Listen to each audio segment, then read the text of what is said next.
I know there's no such thing as gendered entertainment, is there? It's all everything is for everybody. That's what they would have you believe anyway. That's not true. So welcome to Geeky Geezers. What? Yes. Yeah, I know we're live. On the Geezette. Yeah, we're just I'm gonna introduce you. Just give me. Hello, everyone. Welcome to Geeky Geezers. I'm your host, Agent Boomer.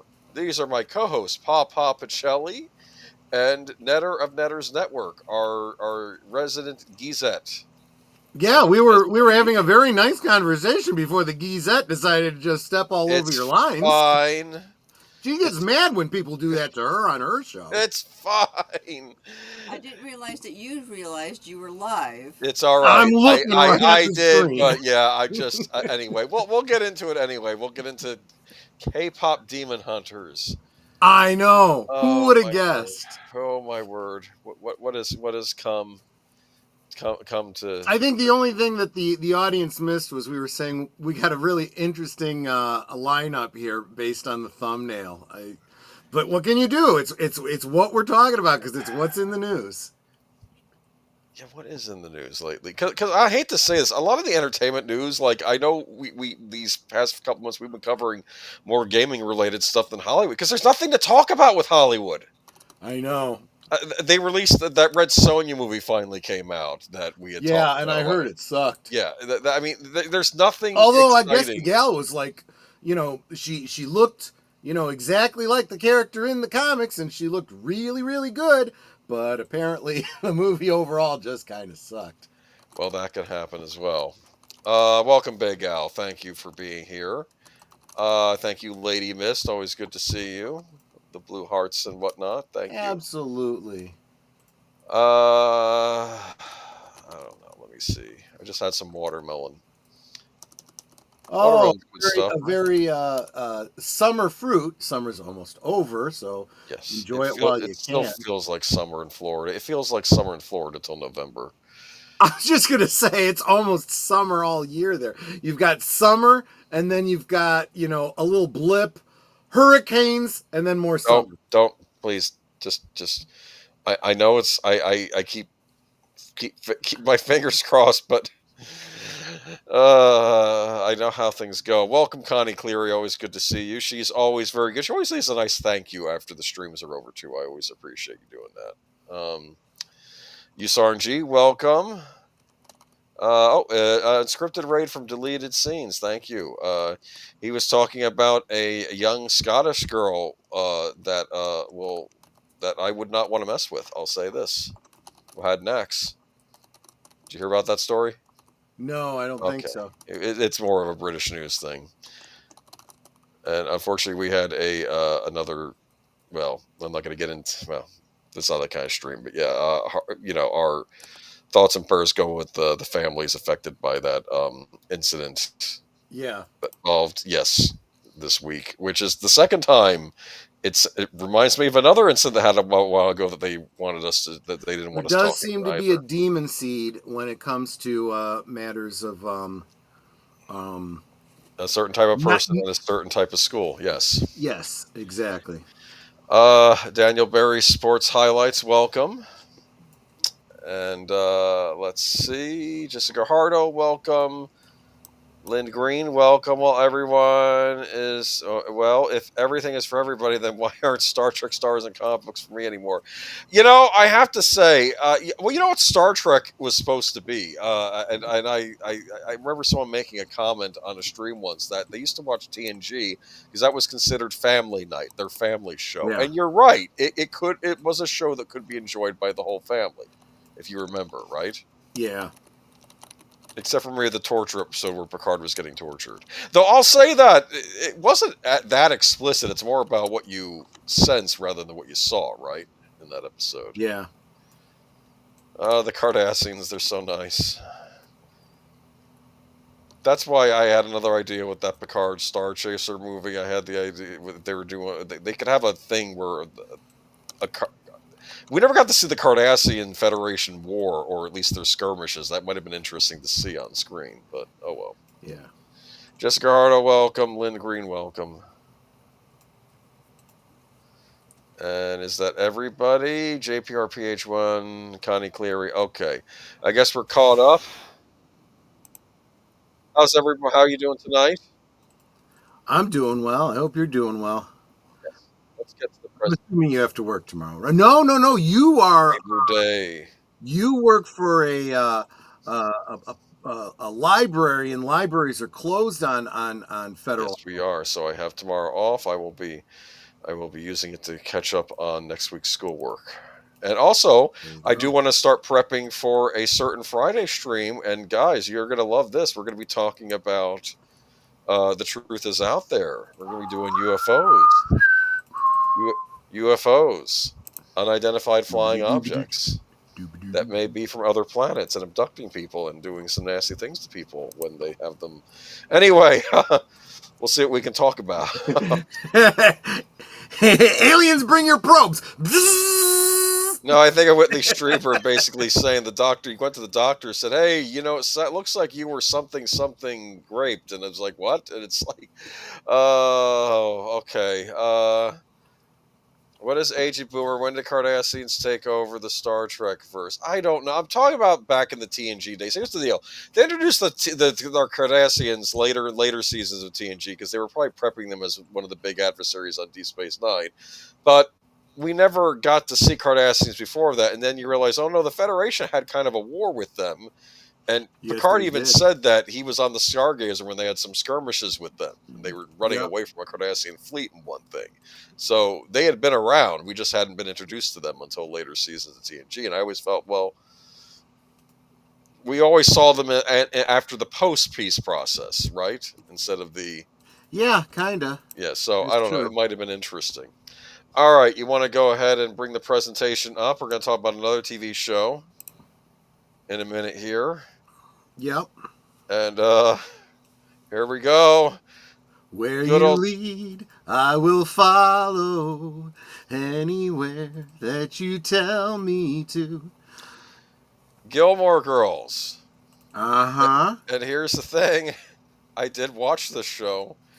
I think You I too, saw huh? I think I saw all of the original series except for the second to last episode of the original series. I missed it. And I still Wait, why specifically that one episode? because it's the episode where she broke up with Logan, which made no sense to me. And I always meant to go back and rewatch it, but then I'd watch the finale and I just didn't get back to it. I didn't, and we'll get into the Netflix thing, which I also didn't Yeah. watch. But Yeah. Gilmore Girls, it's hard for me to explain. This does not seem like an Agent Boomer style show, though we do have a couple of lovely leading ladies on the show. But I think this was premiering around the same time another television show premiered, which was Crime Scene Investigation, CSI. I remember these came on the same fall schedule that year. Oh, I guess you're right. Yeah. And I watched Never thought about that. And I watched Gilmore Girls, and there was just something about the show that kept me coming back to it. Felicity was kind of the same way. It was another one of these shows that, you know, it's not a genre show. There's no vampire hunting on it. It was Right, a exactly. CW show. And I think I realized what I found fascinating about Gilmore Girls is that this is a show kind of about class. I guess you're right. I hadn't really thought about it that way. It's true. Yeah. About the wealthy versus the middle versus the working, and it's not really like a fight, but it's more about how these groups interact with one another. What's interesting about it is it's not the kind of class struggle you would see if it was like set in New York, right? Where you have these ultra wealthy, you have this really poor, and they could be literally living in boroughs right next to each other. This is obviously... And they either don't interact at all or they're antagonistic. These are people in a small town, so everyone is interdependent. It is a community, but there are just different mindsets. And there's no, like you said, there's no animosity between them, but they just don't understand where the other side's coming from, oftentimes. There is a little bit of stay in your lane, too, though. A little bit. Sure there is. On this, let's not try to pretend that... Well, that's where the conflict comes from, right? So here's the big conflict of the show. Her name is Lorelai Gilmore, played by... I should know this actress's name. I always know it until I get on air. Right. You're like Cindy in front of the red light on the camera, right? Hold on. Yeah. Lorelai Gilmore. Let me just the Gilmore girls. But Lauren Graham. That was her name. Yes. Right. Played by Laura Graham. And her story was she came from a wealthy, respected, I want to say blue blood family, somewhere in New England, right? Yeah. But she got pregnant as a teenager, and she's like, Yeah. I'm having this child, and basically left home. And she must have been old enough to be emancipated and get away from her parents, right? So maybe it Right. was like 60. Maybe she basically got away and figured out a way to raise her daughter on her own, without really a lot of interactions with the parents, right? Right. As I recalled. Right. Yeah, and that's Alexis Bledel as Rory Gilmore, who I Yeah. believe is supposed to be around 14 when the So, show and starts. here's another thing that's kind of interesting. It's not crucial. It doesn't come up very much because Lorelai and Rory are effectively two different names, but Rory is short for Lorelai. Lorelai literally named her daughter after herself. She said, "Men do it all the time. Why can't women?" And I Interesting. was like, "That's a good point." There's some of the various cast members of the show. That's one of Rory's birthday parties. And they live in a town called Stars Hollow. Well, and look who that is in the middle. This is where Melissa McCarthy got her start. Got her start. She was Sookie on the show. Yes, she was the chef in the hotel run by Lorelai Gilmore. Now, I gotta say, I loved Melissa McCarthy when she was on this show. Her character was sweet and Sookie. funny and a little silly. Sookie, yeah, exactly. I loved her. Not so much anymore, but back then I thought she was great. I kind of feel I get the idea where she was going to transition into doing comedic roles, but I never felt they quite gelled after Gilmore Girls. I don't know what it is, but there we go. Here are the grandparents. Yes, so of course played by the late Edward Herman, whom I always knew as FDR from Annie, of course, playing Richard, and Yes. his wife Emily, played by Kelly Bishop. These Yes. two were just delightful. And you'll notice that this is a great picture you grabbed here because you see in the background the portrait that shows a very young Lorelai. You know, which we wouldn't have. There aren't any like flashbacks to this period or anything like that. I just think that's No, they really did do a flashback episode once. Oh, did they? Yes, they did. Okay. It went back. I think it went back to the 80s or something because the parents were dressed differently and they were more middle age or they were younger, but still. It still was them, and that's interesting. They did do a flashback episode, or at least flashback scenes of Lorelai as a teenager when this stuff was going on. I don't know what it was in relation to, but I do remember that episode. So they did do that. It was later on in the series, though. Yep. And can we go back real quick to the birthday party thing? Sure, I'll go back. Yeah. Because there was a couple of other characters in there that were recurring characters that were worth kind of talking about. At least I thought there would be. No, I guess not. These were background high school friends, I suppose. Yes. Anyway. Oh, right, because she went to a public school and did very well, but then she got into a prestigious private school. Exactly. And then there became issues of how to pay for it and so on and so forth. That's why she had to go to the grandparents. And the grandparents wanted to pay for it. Lorelai didn't want them to, so that causes a little bit more strife. She needed them to, so what happened was the deal with the grandparents, you come to Friday night dinners, we'll pay for her schooling. That's they right.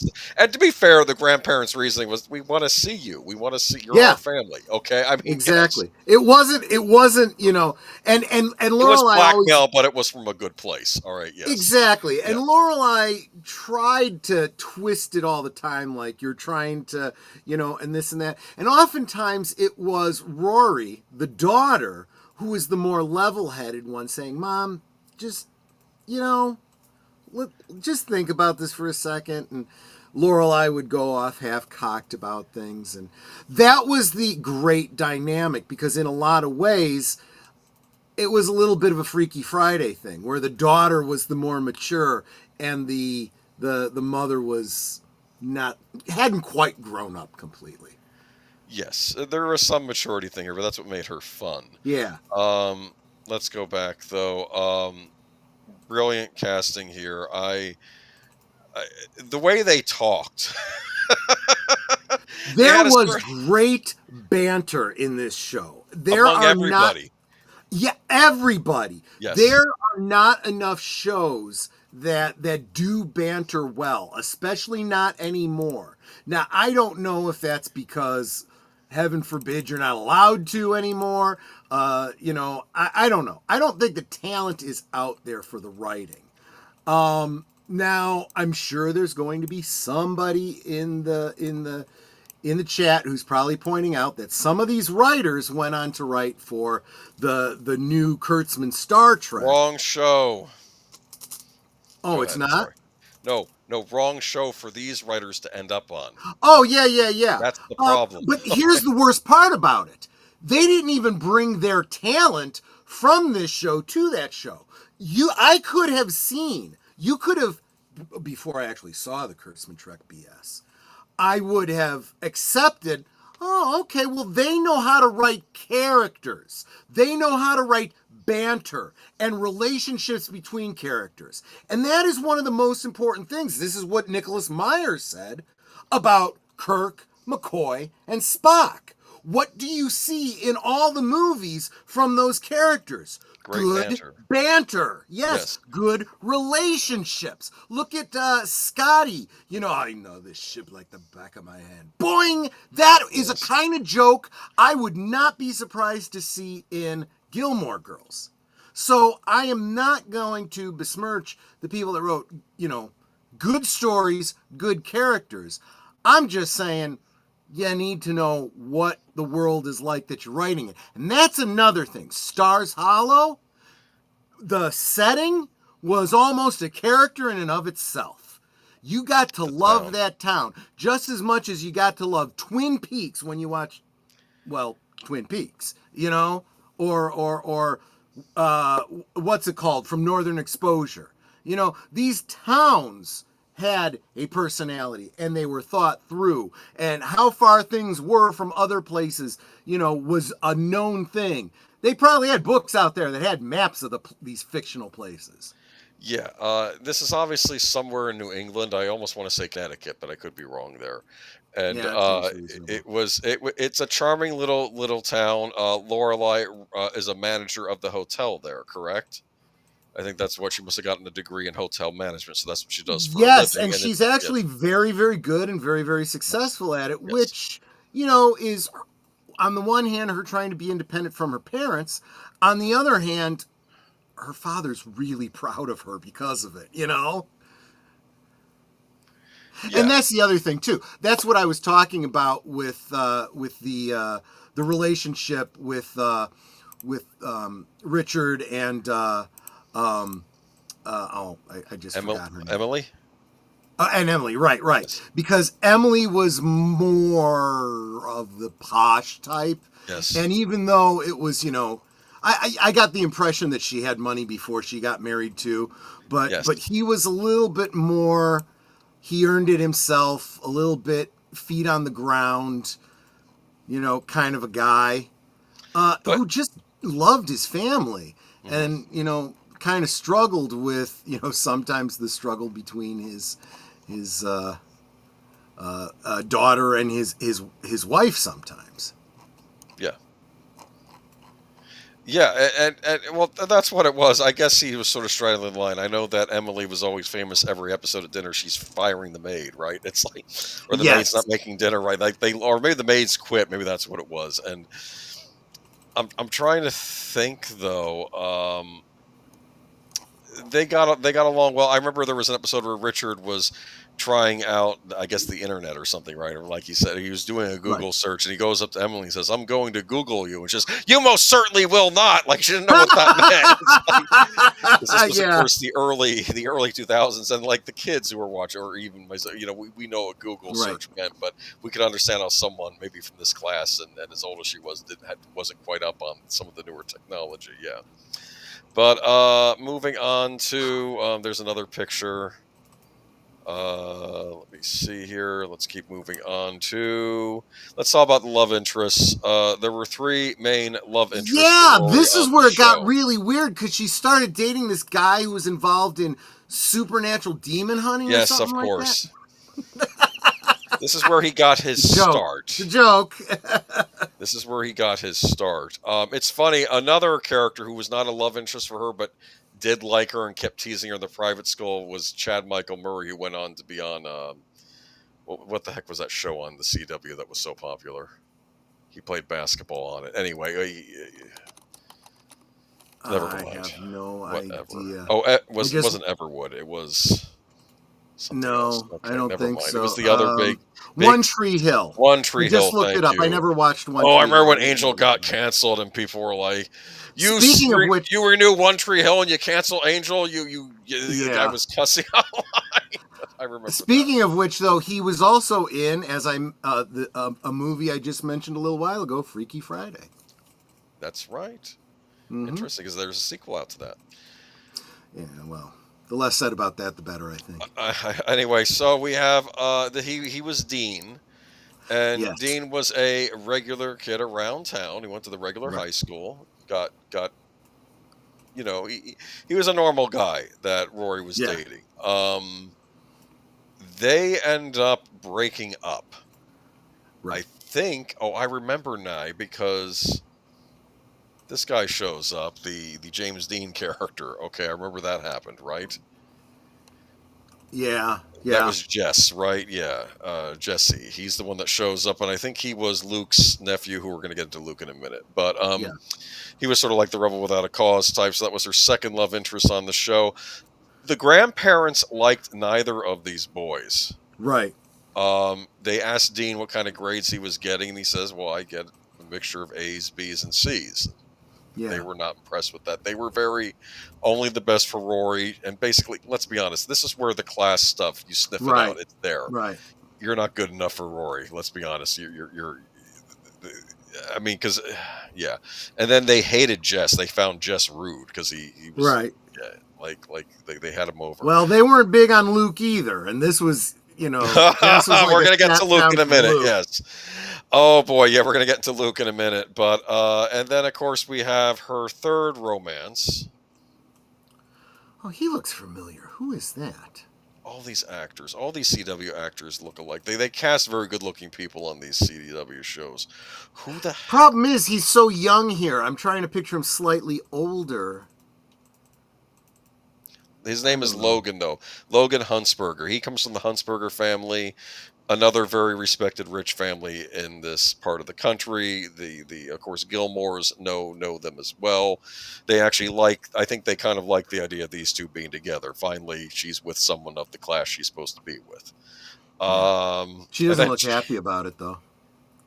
Well, I think these two drove each other crazy. Well, here's what happens. She didn't get along with his dad. Because she did a little internship thing at the paper, and basically the dad tells her, yeah, you don't have what it takes to be a reporter, get out of here. And she kind of crushed her, and even Richard got into a fight with Mr. Huntsberger about that, saying, you crushed me. She drops out of school. I don't know. Where is she going? Is she going to Yale? I think at this time? It was Ivy League. I don't know. Princeton. Okay, she was going someplace. This was when she was going to college. Because they actually follow her through to college as well. So they don't just leave off at high school. But I thought it was interesting. What never made any sense to me, and you might have seen this toward the end of the series, she breaks up with him. Why? On graduation day. Yeah, I assume these two are going to get married, probably start a family, and she breaks up with him, and that made no sense to me. Yep. I guess it made no sense to you because you have no thoughts. Okay, I have some thoughts, and we'll get to that when we get to the Netflix thing. But all right, here we have Luke. Yes, Everyone loves Luke. Let's face it, this was the guy I was able to relate to the best. I mean, if I was a character on this show, I would have been Luke. They were toying with the idea of him and Lorelai getting together since the show started, and you're like, when is it going to happen? They were definitely the will they won't they type, because he's very cantankerous, and of course Lorelai drives him crazy, but you could see the spark there. Yep. And he runs the local diner. He runs a tight ship, and he's a hardworking man. He runs his own business and stars hollow. Well, I love no cell phones. You see that sign? He was big on that. That came up a number of times. It's kind of like you come to a hot dog stand here in Chicago. They're gonna have a sign up that says no ketchup, and they enforce it. Yeah. No ketchup? Yep. Do they have ketchup in the diner? Nope. What do you put on the fries? Well, usually you don't need anything on the fries. They're actually almost part of the hot dog, to be honest with you. Okay. The way they wrap them. All right. Anyways. So yeah, this is Luke, and it's kind of funny because he and Lorelai finally start dating. And I remember when he goes over to the grandparents' house. It is not pleasant. No, it is first because both the grandfather and the grandmother treat him a little differently. Emily is like, well, normally we serve our guests cocktails, but I figure for you, Luke, would you like a beer? Actually, I would a beer. And it's like, they're doing that on purpose because they're rich. They drink cocktails before dinner. We know you're going to have a beer, Mr. Average Joe. And then at the dinner table, she's like, what do you serve at your diner? I heard there's a diner out there somewhere where if you hit like a raccoon on the road, you bring it in and they'll cook it up for you. Oh, do you do that at your diner, Luke? Oh, God. Oh, God. Oh my God. Richard was different, and Richard's approaching Luke, and let's go golfing, and he's saying, your diner, Luke's. Have you thought about franchising it? Because I think Richard's like, we're going to be stuck with him. Let's kind of bring him into the fold. Yeah, exactly. What can we do? And to we'll help? turn him into one of us rich folks with the franchise restaurant, and I never thought about franchising the diner. And then, I think Luke's trying to make conversation. He's like, oh, I've been doing some reading lately. And he says, what have you read? The author's name, Dick something. And, well, I'll have to look up Dick later. I think he said, and I think what he wanted to say was Philip K. Dick. I think that's who he was reading. But gosh. Okay. That's going to get a little confusing trying to find it from Dick as a first name. Yeah. Well, he's I'm sorry. I think he was just intimidated by being around Lorelai's parents who. I know. I don't know. But see, at the same time, I saw Richard as the kind of guy I could probably talk to pretty well. I would probably be a little uncomfortable around Emily, I'll be honest, but yeah. And see, this is what I'm talking about. The fact that you could talk about these characters and how you think you would relate to them as if they were real people, Yeah. But things go a little awry, too, with Rory's relationships. I remember she ended up getting back with Dean, but then caused him to divorce his wife. Remember that? Yeah. That was a big disaster. And I really didn't like Dean during that period. I sort of understood why they didn't work out. Let's move on to, but yeah, there you go. There's the two of them. The other thing that's important to point out about these two is they did start dating, but prior to them dating, they were kind of like best friends. It was like there was that kind of friend zone thing kind of going on too. And it wasn't like, well, we can't date because we're friends. It was much more natural than that. Not so, pigeonholey. She likes the rapport. She likes going to the diner. She likes getting the coffee from the diner, going to Luke's. It's this. It's like she's addicted to that coffee. That's another kind of Twin Peaks. She would say coffee. Remember? Coffee. Yes. So, Luke and Lorelai are going to be engaged. They're going to buy a house. The trouble is, there's a disruption in Luke's life when he discovers that he has a daughter. Yep. Let me get the picture. Yes, Luke had a daughter, apparently Sherilyn Fenn, that we know from Twin Peaks. Yep. They had been an item. They broke up. She got pregnant, never told him about it. Right. And raised the daughter on her own. And then she chases down her biological dad. And he doesn't quite know what to do with this because it's like, I think part of him's angry because I think he would have been a part of her life. Right. Growing exactly. up. He then it becomes this thing where like the mom is talking about moving out of the country, and the little girl doesn't want to go. Says, "Dad, help me!" And it's like he doesn't know what to do because it's like she's still his daughter, and he's gonna. I think they ended up resolving it later on, but he was talking about going to family court, getting a lawyer. Remember the lawyer telling him it's going to be very expensive for you to go through this, and you're probably going to lose. But if you want to go Yeah. through with fighting for custody, you may. All right. But the trouble is with the daughter getting entered into the mix, Luke got distracted, and the wedding kind of got called off with him and Lorelai, and then they were broken Yeah. up, and it was kind of heartbreaking actually for Right. all of us on the show. And then she didn't want to go into Luke's diner anymore. And do you remember she went to another place, and the lady hands her 3 coffees, and she says, "Oh no. Um, when I said coffee, that's just what I do. I didn't mean I wanted 3 coffees." And the woman just looked at her and says, "Never mind, I'll take the 3 coffees." Remember that? Yeah. But yeah, there are other characters on this show we got to know. There's Sookie. She gets married at some point. I thought that was kind of neat. Remember, she used to have fights with the vegetable guy, and then suddenly they end up dating. Remember, she's and the relationship with them is really cute and really sweet. It really is. Yep, Robert's Infinite Realms. We are talking about Gilmore Girls, and it's. I'm sorry, it was a guilty pleasure of mine. I did watch it. You know what it was? I hate to say this. It was cozy. Yeah. Yeah. Typically, I don't like to say I like cozy things, but maybe once in a while I like cozy things, and I guess this was with Fix. I forget who the maitre d' was. Was that the? That was Maurice? Michelle. Oh, Michelle. the French with his wonderful French accent. Yes, Michel Girard. Yes. When Emily met him, she liked him a lot. Remember that, Emily Gilmore? Yeah. She was like, "Oh yes, he's got it." Like because he was very snobbish, like in a French way, right? Exactly right. But yeah, there's some great stuff on this show, and of course, there you go. Kirk. I was waiting for you to get around to Kirk, whom everyone now will recognize as Sean Gunn. But this is where Sean Gunn started out as the very quirky Kirk Gleason. He was literally a jack of all trades. He, it's a small, it's meant to be a reasonably sized, town. It's a small town, but it's still got a good number of people in it. Tourists like going thousand there. People. Sure.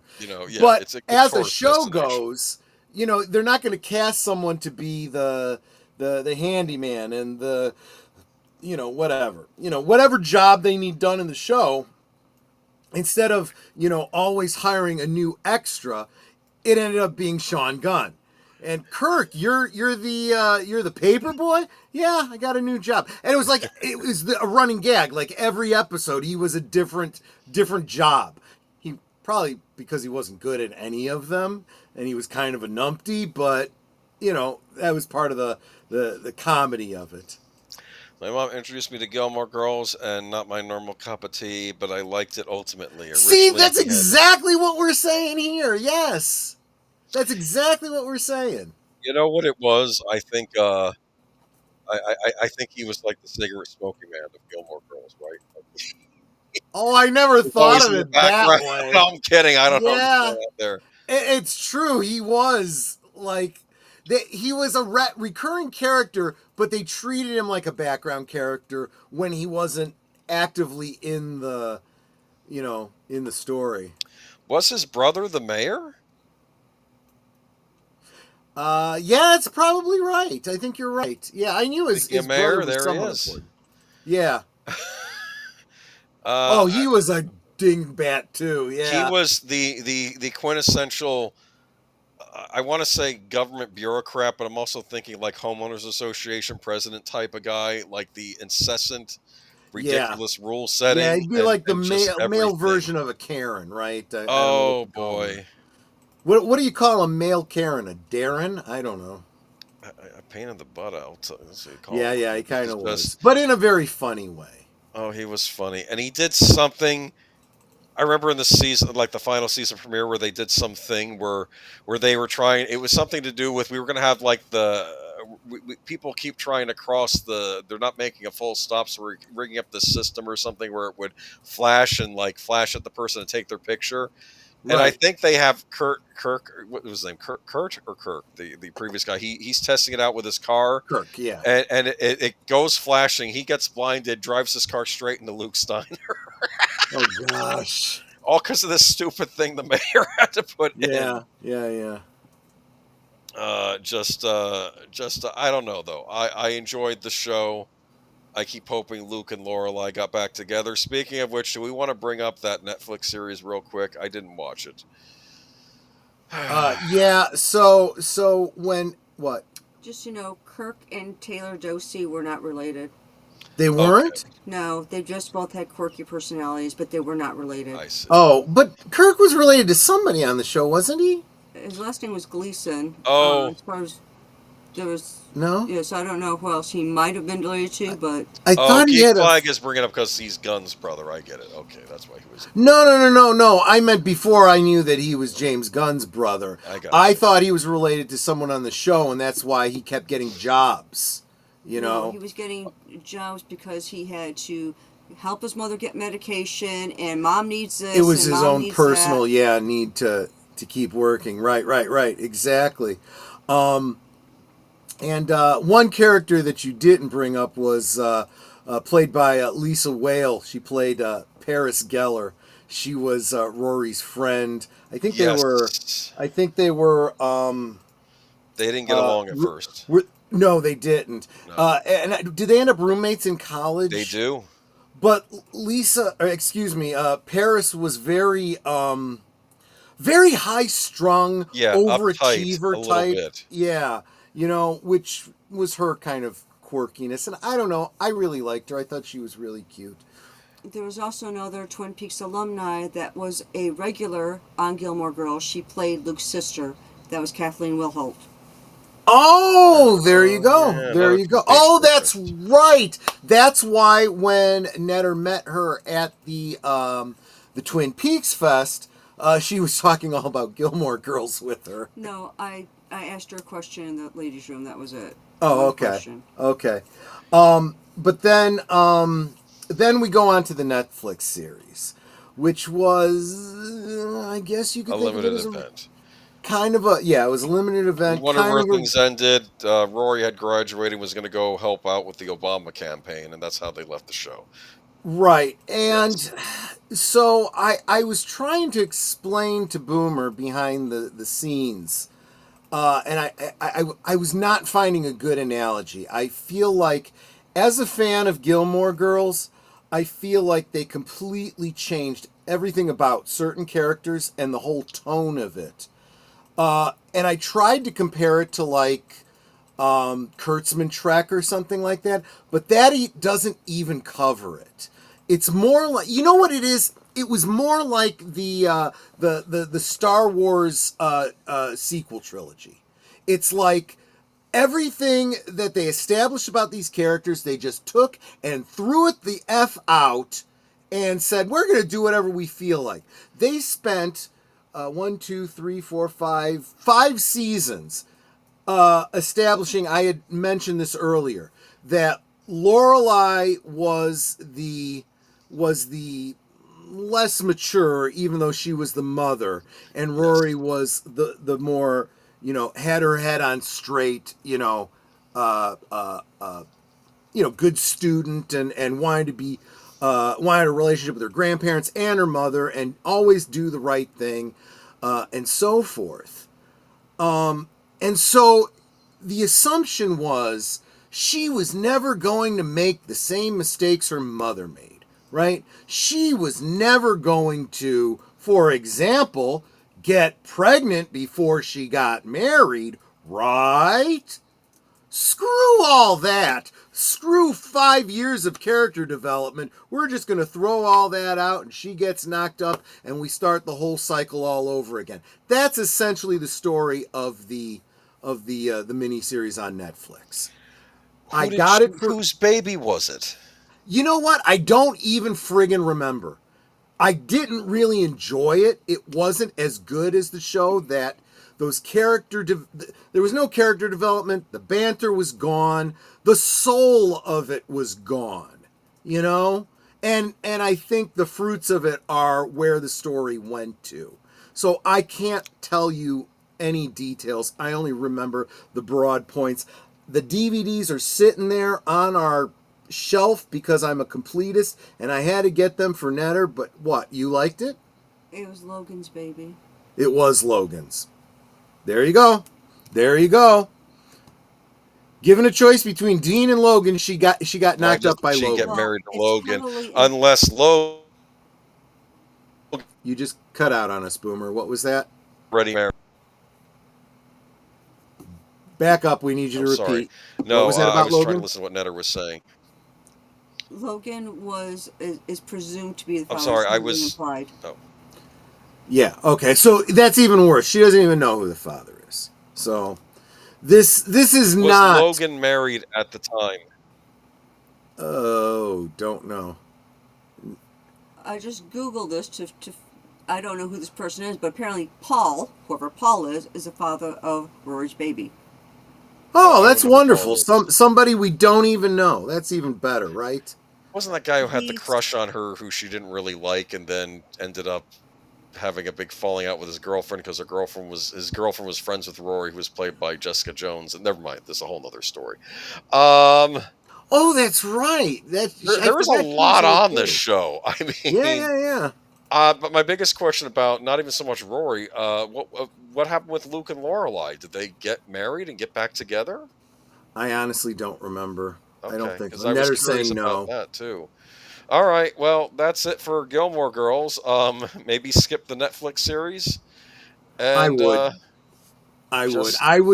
I would recommend you instead, look at fan fiction that's out. Well, be careful with the fan fiction. Make sure it's like G and PG rated, fan fiction, because there's some weird stuff out there. different showrunners, I don't know. Yeah, Keep I in mind honestly that don't know. sometimes the showrunner can screw up too. True.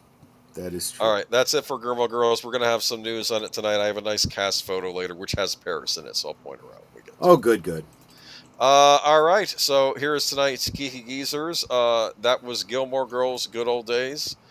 It had to happen at some point. We have brought it up before, and I figure we have some Gilmore Girls news tonight. But before all of that, Which was kind of a surprise to me this week. I was not expecting that. This, however, I was expecting. This is really kind of a follow-up to an In Remembrance from, was it last week or the week before? I think so, or a couple weeks ago. It was recent.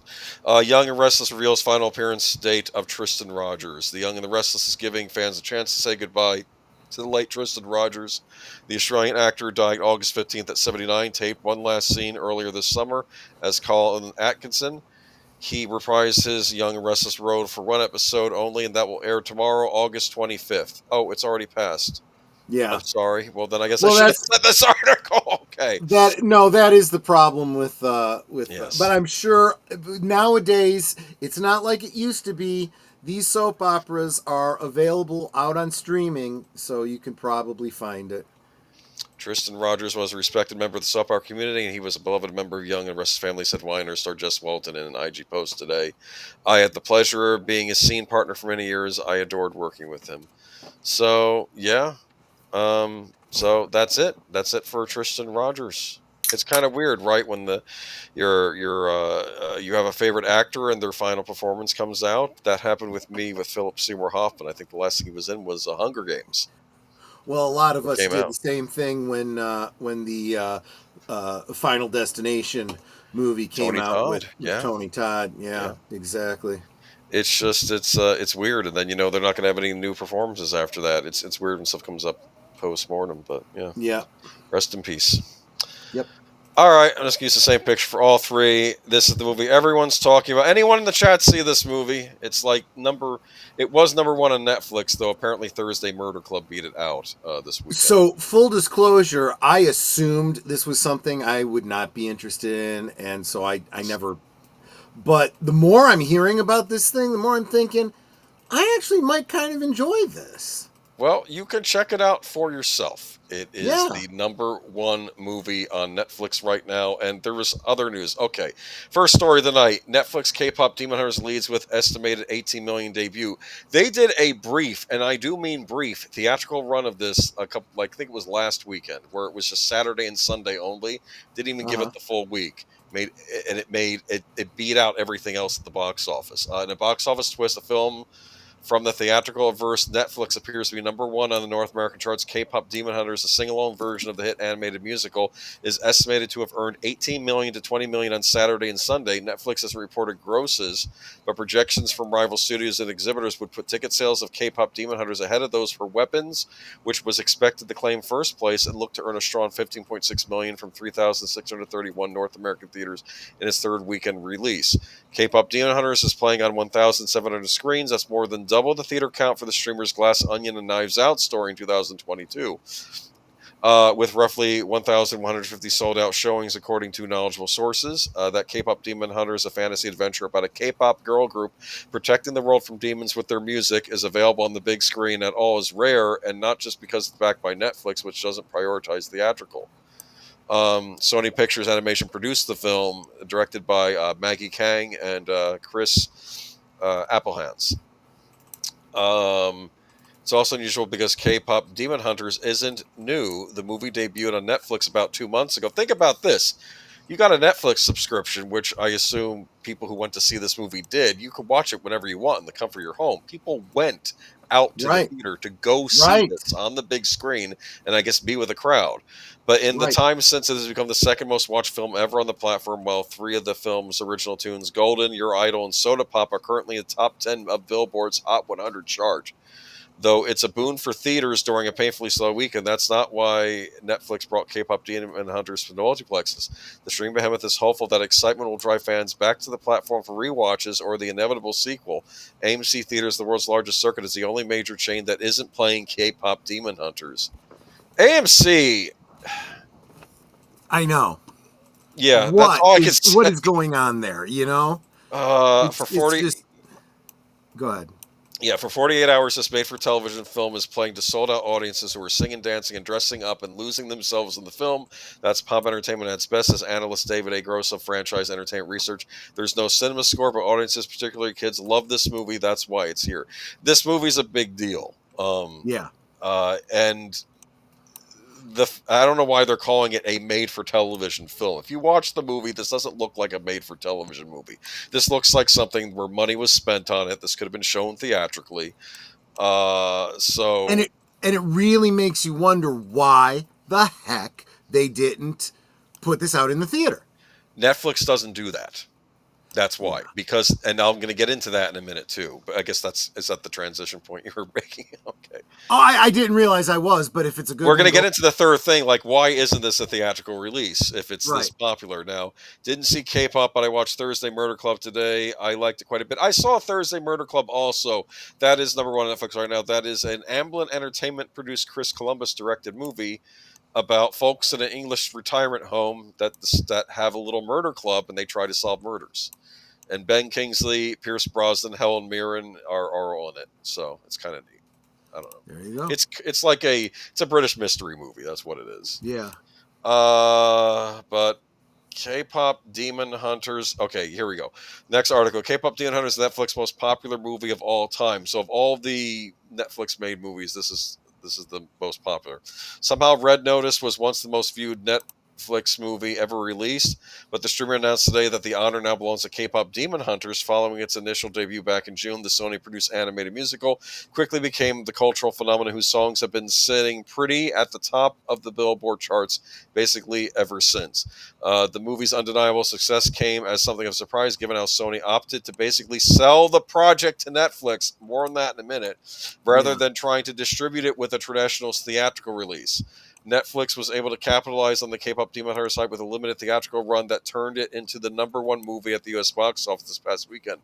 And because the film had already screened in select theaters right after it hit Netflix, it's pretty much a given we'll see Hunter X at the next Oscars. Oh, they can probably now submit this to the Oscars. Well, they can do that anyway because apparently the Oscars got rid of the theatrical rule anyway. But they can submit this for Best Animated Feature at the next Oscars if they want. Netflix, for whatever reason, and I don't understand this, because Amazon will produce original movies, but they give them theatrical releases. Apple, television, Apple, they've gotten Right. involved with movie productions, but they will give them theatrical releases, like that Right. Napoleon movie they made with Ridley Scott, which I don't care about. But Apple was also involved with the F1 movie, which I really enjoyed. So. I don't quite understand why Netflix doesn't do these theatrical releases. People are really excited about the Guillermo del Toro Frankenstein movie that's in the Yes. works, starring True. Oscar Isaac. But Right. again, we're not getting a theatrical release for that either, apparently, even though film people are begging for it. So I don't know what's going on with that. Let me get to the final article, though. Sony sold Netflix the right to K-pop Demon Hunters in a pandemic-era safety play, Yeah. and now it's Netflix's biggest movie ever. Now, you and I have praised Sony in the past that they didn't get involved in the streaming wars by trying to set up their own streaming service, but they're perfectly happy making stuff for streaming services. I do Right. not believe this movie started out as something they were making to sell to a streaming service. I think it started as something they made that they were going to release theatrically. Exactly. Okay. Yeah. Oh, no, I should let you get through the article before we analyze it. But All right. Okay. K-pop Demon Hunters is a bona fide mega for Netflix, becoming the most watched movie ever with 236 million views, while making it Billboard history with 4 simultaneous top 10 hits.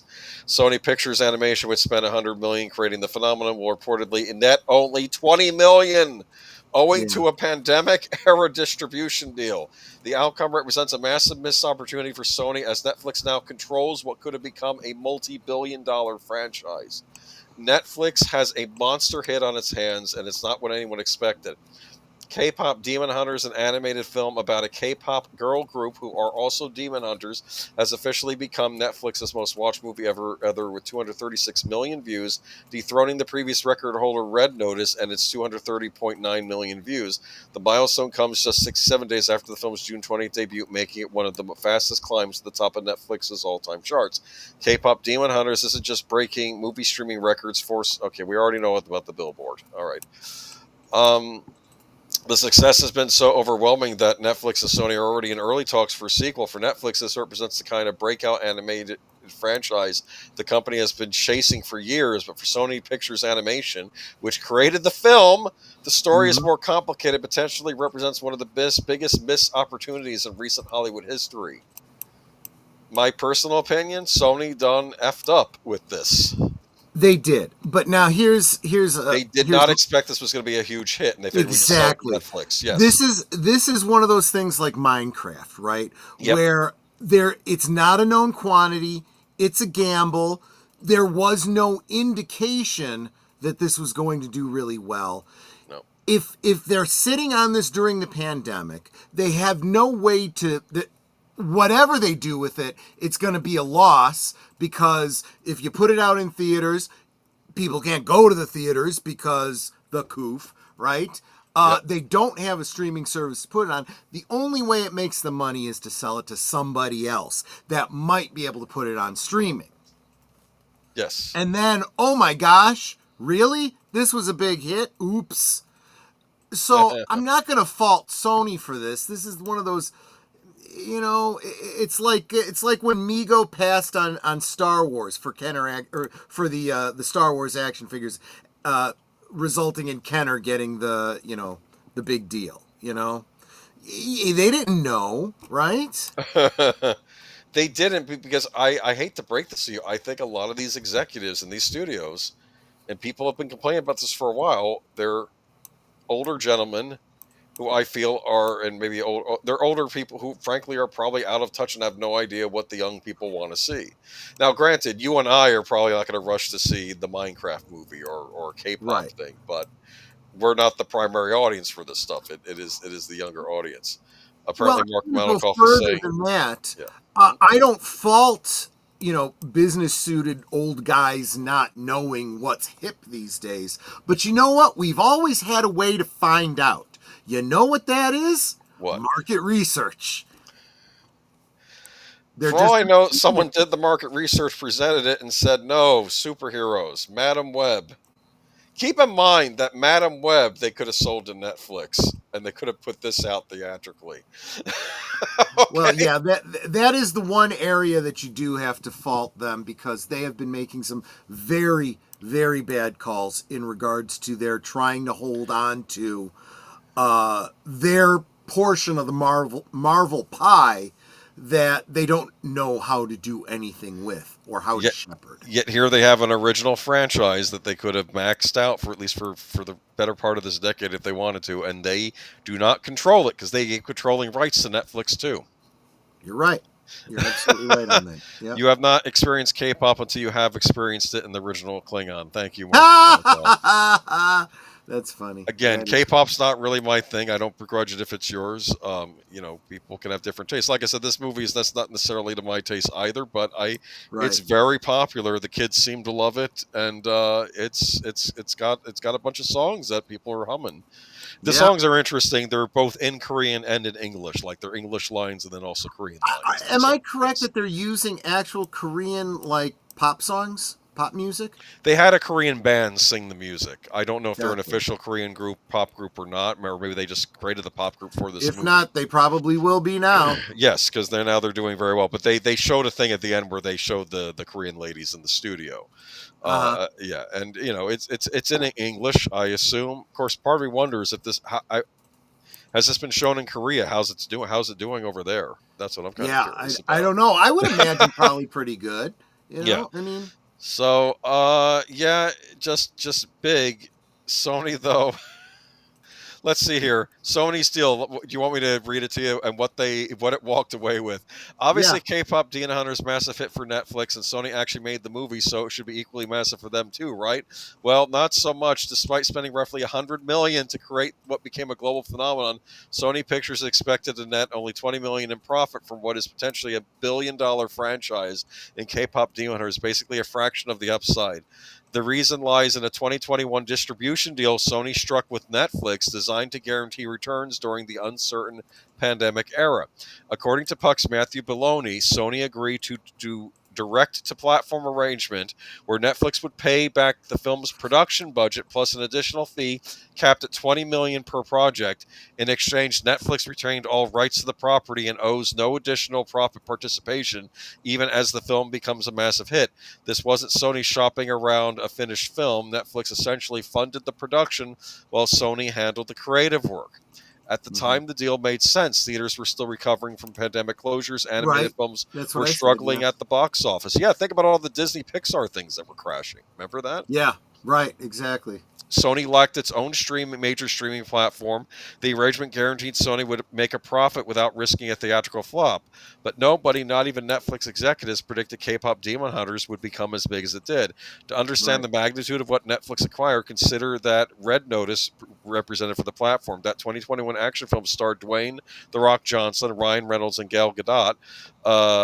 Held Netflix's top spot for nearly 4 years with 230.9 million views, becoming the benchmark for Netflix success. K-pop Demon Hunters blew past that number, but it also demonstrated something Red Notice couldn't achieve: franchise potential. The film's soundtrack success alone opens up revenue streams that most Netflix originals can't touch.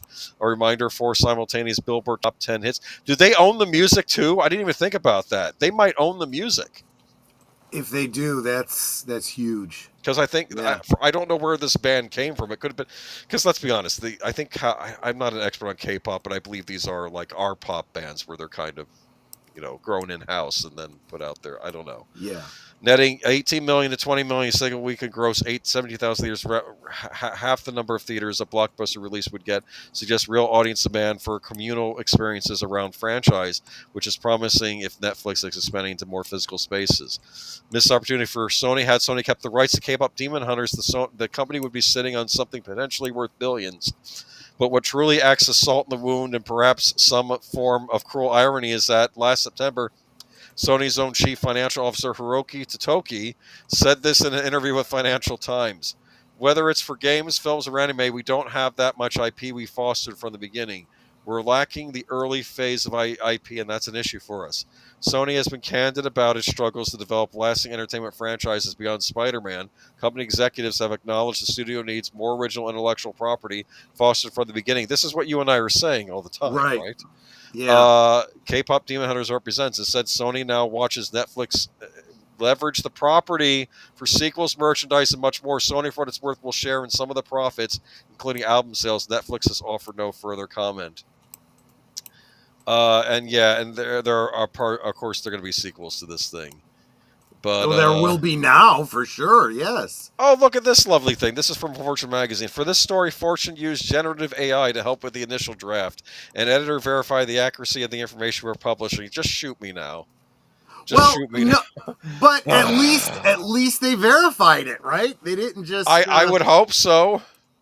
Yeah, well, it's not always a certainty with these ding-dongs. Yes, and all three of these group members have different personality types, too, in case you were wondering. Right. Okay. Yes. All right, but I'm sick of the Demon Slayer. Well, I don't know if people originally watched this because they thought this was related to Demon Slayer and then they liked it anyway. I don't know. Demon Slayer is a very popular anime and manga series from Japan, but I don't think they're singing in it, but I could be wrong. But that's it for K-pop Demon Hunters. However you feel about it, I believe this could be the biggest movie of the summer that wasn't being talked about. Yeah. Everyone I work with at the library loved this. Speaking of tired franchises instead of new IP, okay. You like that picture of Lara Croft? That's a newer thing Crystal Dynamics worked out. People were mixed I like on when it. they actually go out of their way to make her look like, a woman. Yeah, that helps. This is in the gaming segment of our stream. Crystal Dynamics announces another round of layoffs, claims Tomb Raider is unaffected.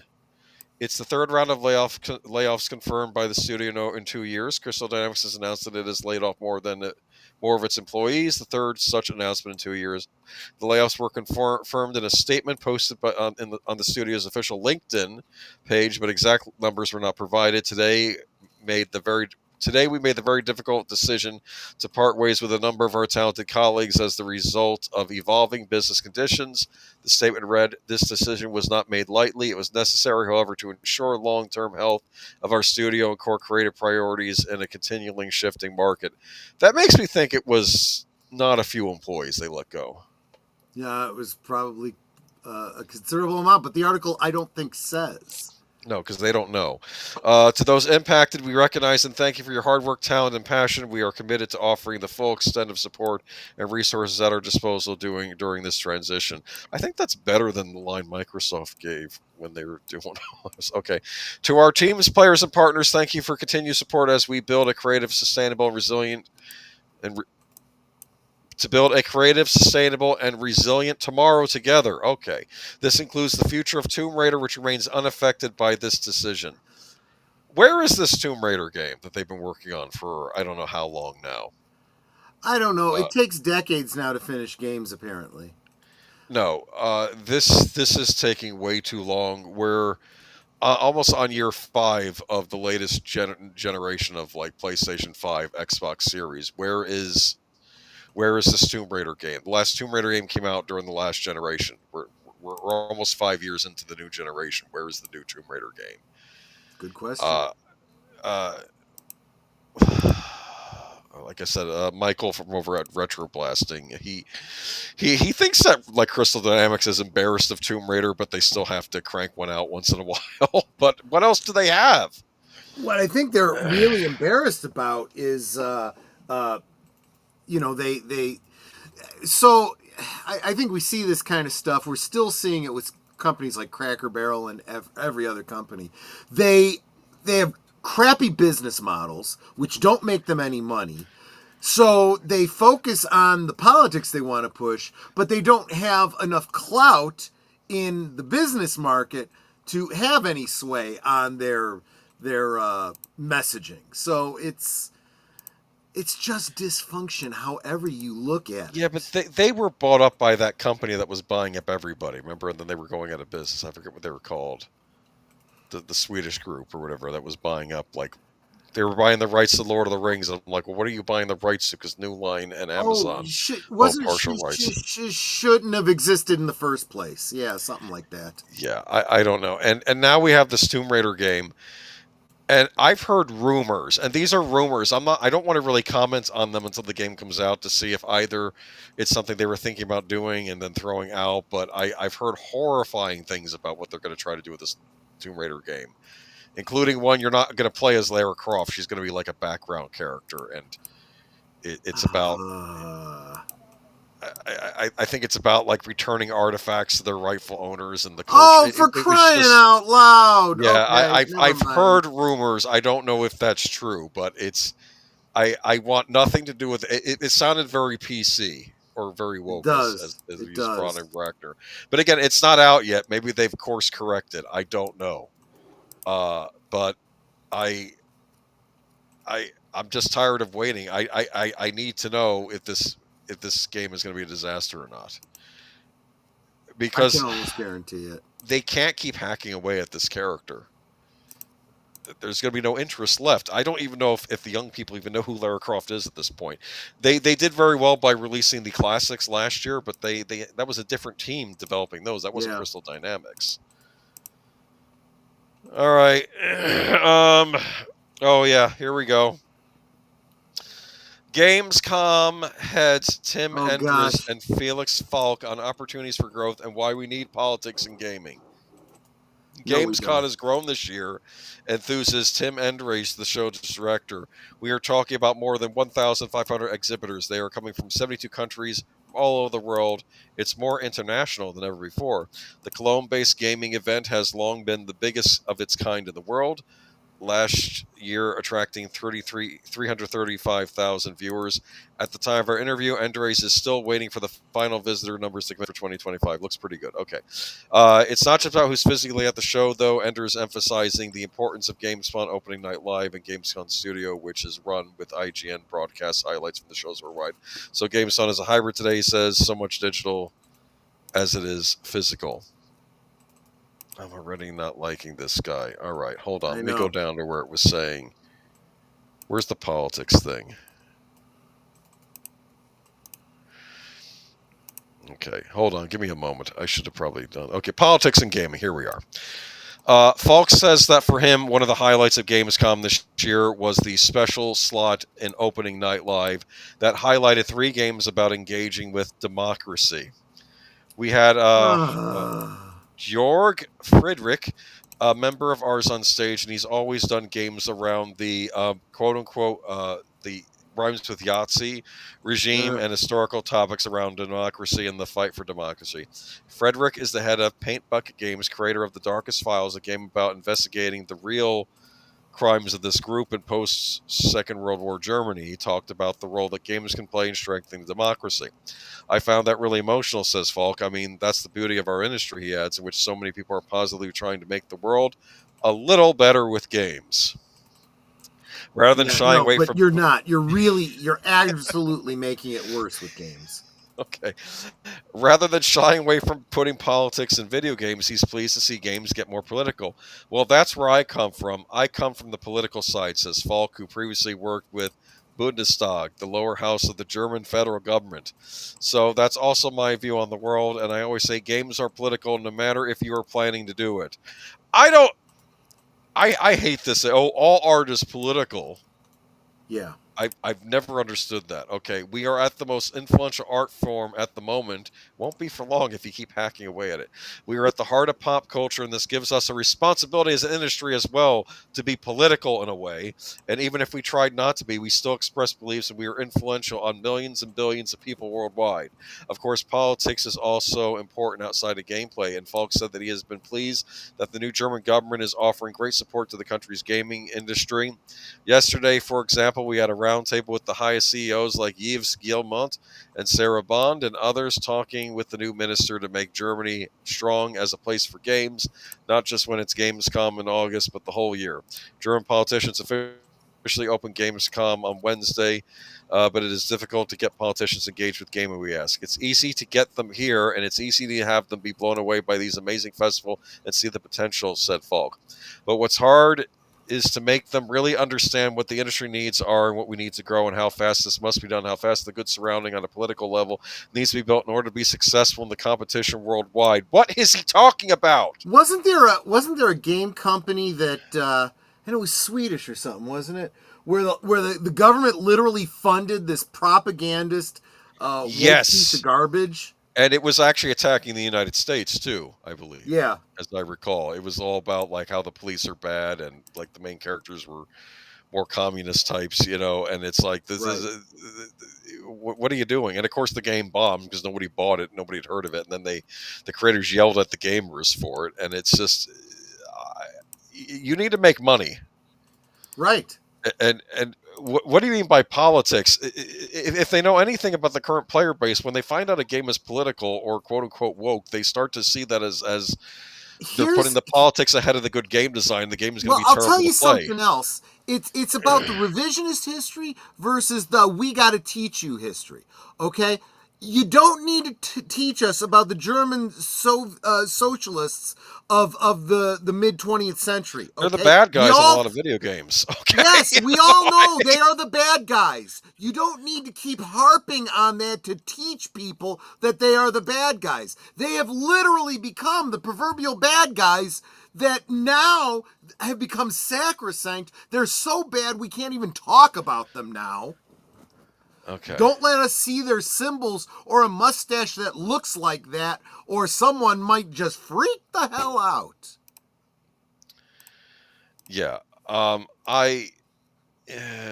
Okay. He says that the German games industry need to be similar to those elsewhere, such as better tax breaks. I have to be honest, ever since seeing that 60 Minutes article about Germany and how they treat freedom of speech and expression over there, I'm just no. To be fair, one of my favorite game studios was a German game studio, Factor 5. They did a lot of Lucasfilm productions. They, of course, dissolved a while ago, though. But of course, Factor 5 wasn't interested in talking about politics. They just made games based on Star Wars, and people had a good time. Imagine that. I know. Okay. I guess we're going to move on. Oh, welcome, Curtis Selby.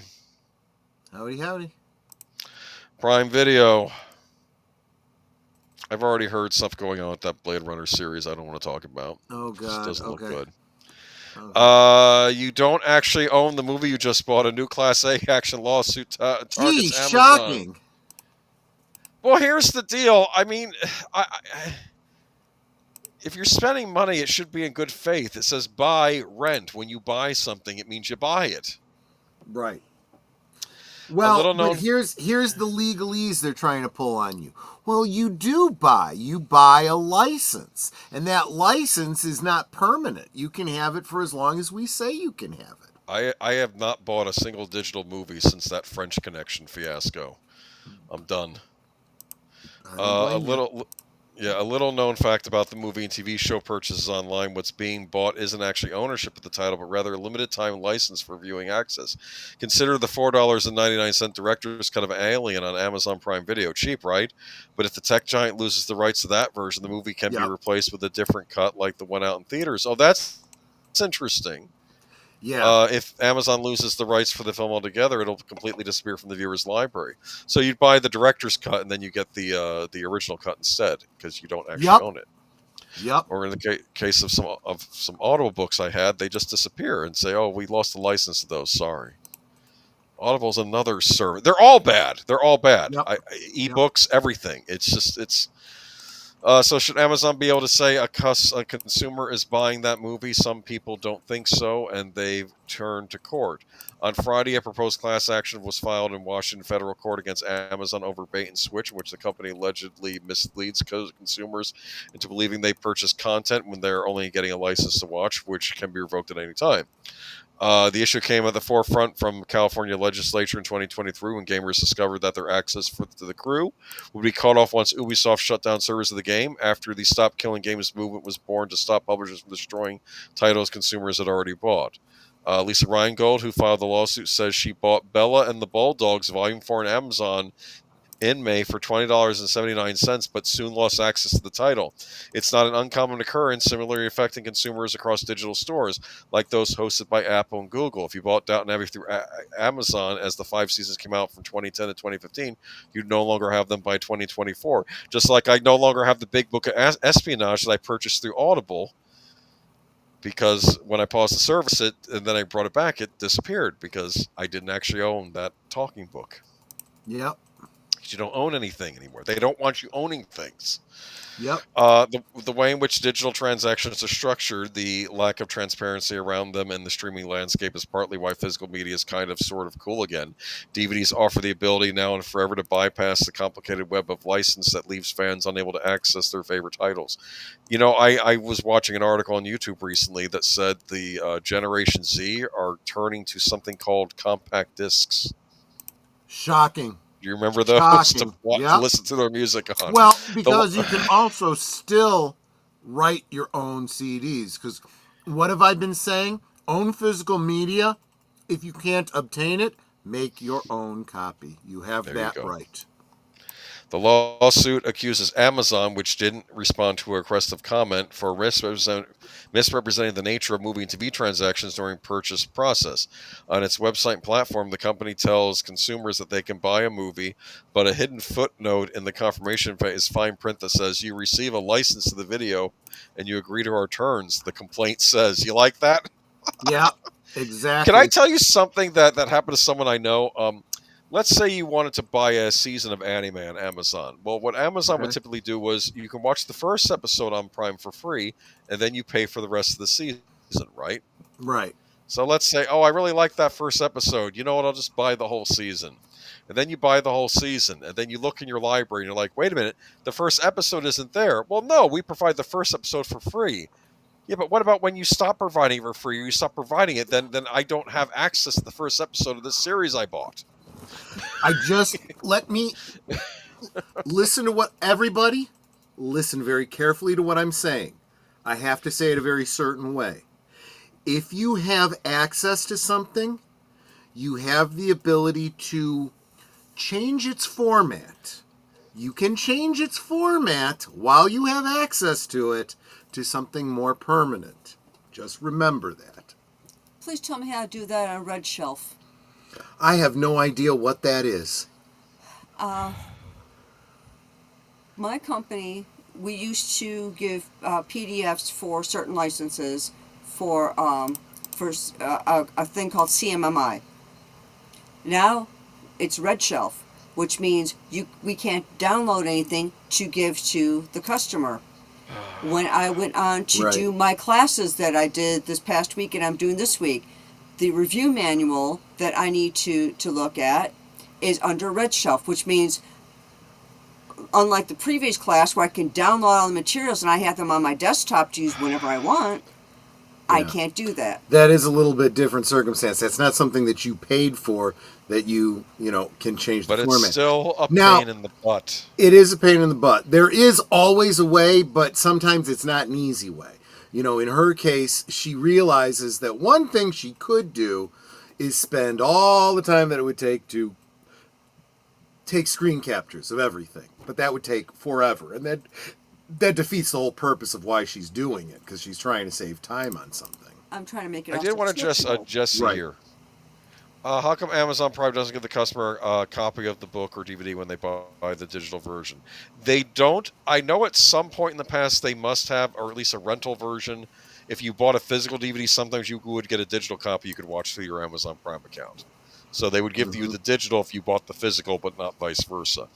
That's why a lot of the times when I would want digital movies, because there's a convenience to it, I was like, well, wait a minute. Doesn't the Blu-ray come with a digital copy? I can just buy the Blu-ray, have my physical copy, and then I can redeem the digital version. And to be fair, I think companies were doing that to stop people from making their own versions of things. We'll just do it for you. But now they seem to be getting away from that, and they don't even care about doing that anymore. They're just like, you're going to own nothing and be happy. This is why I still oftentimes buy DVDs and not Blu-rays. Blu-rays make it more challenging to make your own. You can do it. You can copy them and whatnot. But even the software to view and write Blu-rays requires licensing. So it's it's always something. right. Larry Corella has some hilarious books that are Audible exclusives. When they offered the set on disc, I bought that. I refused to buy an Audible. Most of the Kindle books I bought, hold on, let me go down. She's continuing. Sorry. Orville Nation, welcome. Willing to consider a rental for the price, though I am very unhappy. I'm not doing it. Hold on. Okay. Willing to consider a rental for that price, though I am very unhappy that the Star Wars novels I paid for now have crap AI art, cover art, and not the art that was on them when I purchased them. Yeah, well, there you go. That's the thing. And part of the problem is, I'll say this too, one of the reasons why Oh, wait, and you know why they do that?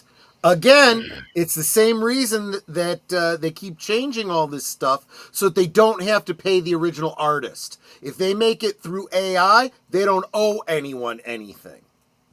So you're going to get their watered down crap. Welcome, Orville Nation.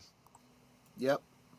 I didn't even think about that. Oh, are they just replacing this with the bad art so they don't have to pay the artists anymore? Yes. That is so sleazy. Yes, it is. Why everything? I'm telling you, everything is sleazy now. Yep. And I don't know what to tell you going forward. I know that one of the reasons why I did some of this Audible stuff, because I like those big books, like the Big Book of Adventure Stories, Big Book of Vampire Stories, because you would get one of those on Audible, and they were like 50 or 100 hours long, and you'd have like all these short stories you can listen to. But again, it comes as a price because you think you own it, and you don't. Right. Because I thought, okay, well, look, they're going to store it for me, and I bought it, and I'll have access to it through the account. Then it disappears on me. Yep. WTF? It's like I can't even return it, and so I'm just done. I'm not using that service anymore. You can't use any of these services. I heard there was a big disaster with the Kindle books where you can no longer independently store them on your desktop or your computer, kind of like how Netta was talking about with her work thing, right? Yep. You have to you have to use their proprietary devices to watch this stuff on, and exactly. I feel like right now they're putting a squeeze, and they're really not wanting you to own everything, and I don't quite know what this is about. You will own nothing and be happy. So people have to fight this, and I'm glad that there's a lawsuit going through. Yep. So we're going to see what happens, because frankly, these people need to be put on a stand and explain what they're doing. Exactly. So and I know what I don't usually give credit to California for a lot. I'll give them credit. The California legislature, they were doing their job here. They were making transparency with some of these predatory practices of these companies. You got to understand that if you're more conservative, you're more on the right and whatnot. There are some things that classical liberalism has had on straight. That the neocons absolutely do not, right? And that's why Gina Carano, for example, was able to take her case against Disney and file it in California, because California had protection laws for exactly the kind of thing that she needed protection from. Now, they created it back during the time of McCarthyism, but what's right is right. Yes. Actually, I did want to bring up this point Lynn Green has, except the artist was paid when I clicked to purchase the button. They went out of their way to force an update I didn't want. So yeah, when you would purchase them originally, it had the artwork on it. So your argument is, I paid for that artwork. Right. And now you replaced it on me. Here's the thing. You don't know, and I don't either. There's really no way to know what's in somebody's contract when it comes to things like residuals, right? So that's why, for example, when Kurtzman wants to do something with Kirk, he's going to change something about Kirk's character, and he has it cast by another character, and change the uniform and stuff, so that when the toys go out, William Shatner doesn't get paid for it, and people that wrote previous things about Kirk don't get paid for it, and when they want to reference a story They don't want to for example, the first time through on the Picard series, they completely eliminated any reference to the character of Lal when they talked about Soong-type androids. Why is that? Because they didn't want to pay the author of that episode that created that character. The comic books do the same thing. So a comic book character that was created by some author, some writer, like whatever, like Superboy, exactly. Well, you know what? Now when we refer to Superboy, it's something else that someone else created that we have on contract. So we don't have to pay them for that. And the next time we re-release or somebody goes to re-download a book, we still have to pay the author, I guess. But at least we don't have to pay the artist who made the artwork.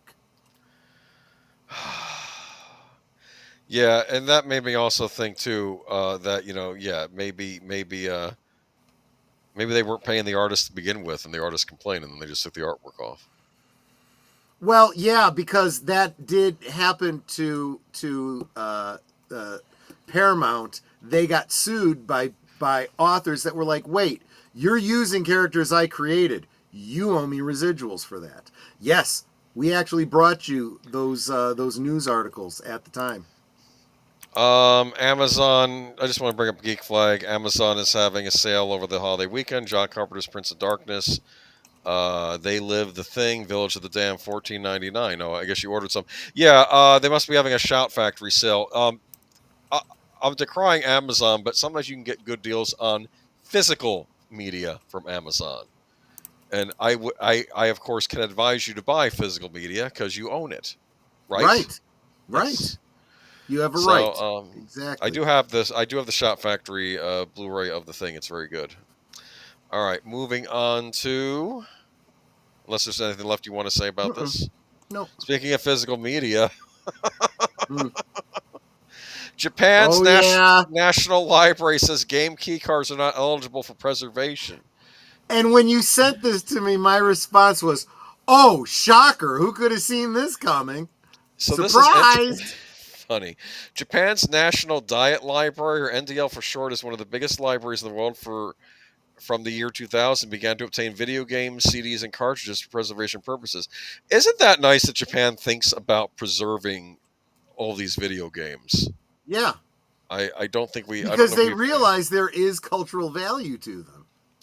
According to an article from Famitsu, thanks Automaton, however, the library does not consider the Switch 2's game keycards as proper physical media and therefore will not be accepting them into the 9,600 strong catalog of game titles. It shouldn't really come as a surprise when you consider what game keycards are, as discussed at length since the Switch 2 is revealed back in April. Game keycards don't hold any data beyond a license to download a game from the eShop.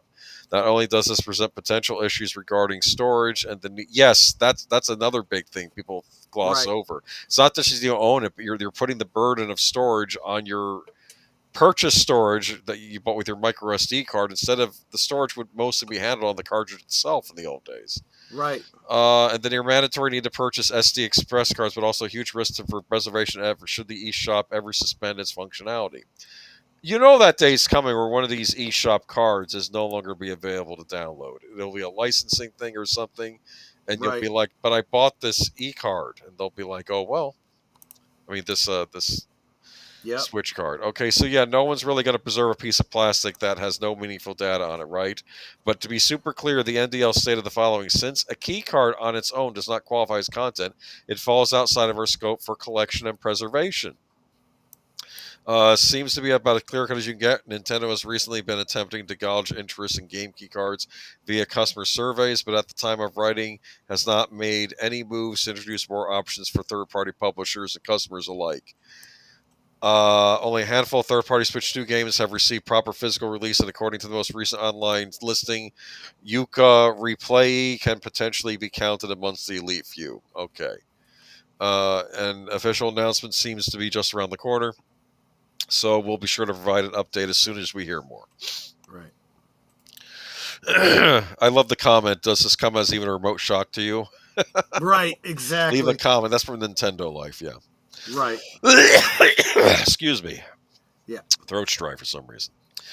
Julia Roberts. Oh wait, I gotta actually move over to Julia Roberts. I had a hard time, and it might have been just my computer or my internet connection. I was trying to get a decent picture of Julia Roberts, but that one's okay. All right. She was the big star back in the day. Remember? Oh, Okay. Julia Roberts defends Luca Guadagnino's after the hunt while fielding questions about quote unquote hashtag MeToo in Venice. Julia Roberts defended her new film After the Hunt at a heated Venice Film Festival press conference where the star was questioned about the movie's statements surrounding the hashtag MeToo movement and cancel culture.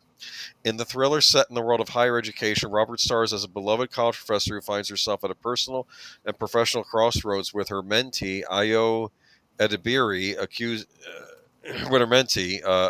a friend and colleague, Andrew Garfield, of crossing a line. Roberts waved off early questions about whether After the Hunt was undermining the feminist movement. The journalist also raised questions that the movie had caused controversy among festival goers who felt the story revives old arguments about believing women who speak up about sexual assault allegations. Though Roberts didn't directly address the query, the actress said she wants the movie to bring up difficult conversations. Not to be disagreeable, but it's not in my nature, Roberts said with a laugh. But the thing you said that I love is that it revives old arguments. I don't think it's just reviving an argument of women being pitted against each other or not supporting each other. There are a lot of old arguments that get rejuvenated that creates conversation. Roberts continued, the best part of your question is that you all came out of the theater talking about it. That's how we wanted it to feel. So you realize what you believe in strongly because we stir it all up in you, so you're welcome. Asked again about the topic, Roberts denied the film was attempting to stoke controversy and lamented that society is losing the art of conversation and exactly. humanity Good right point. now. Yeah. I agree with her. So Yeah.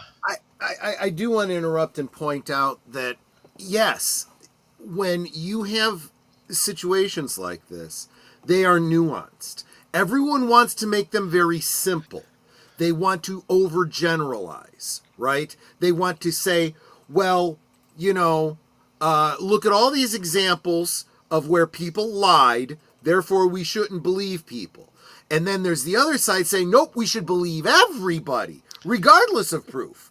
And everyone with any level of brains knows no. The truth is somewhere in the middle.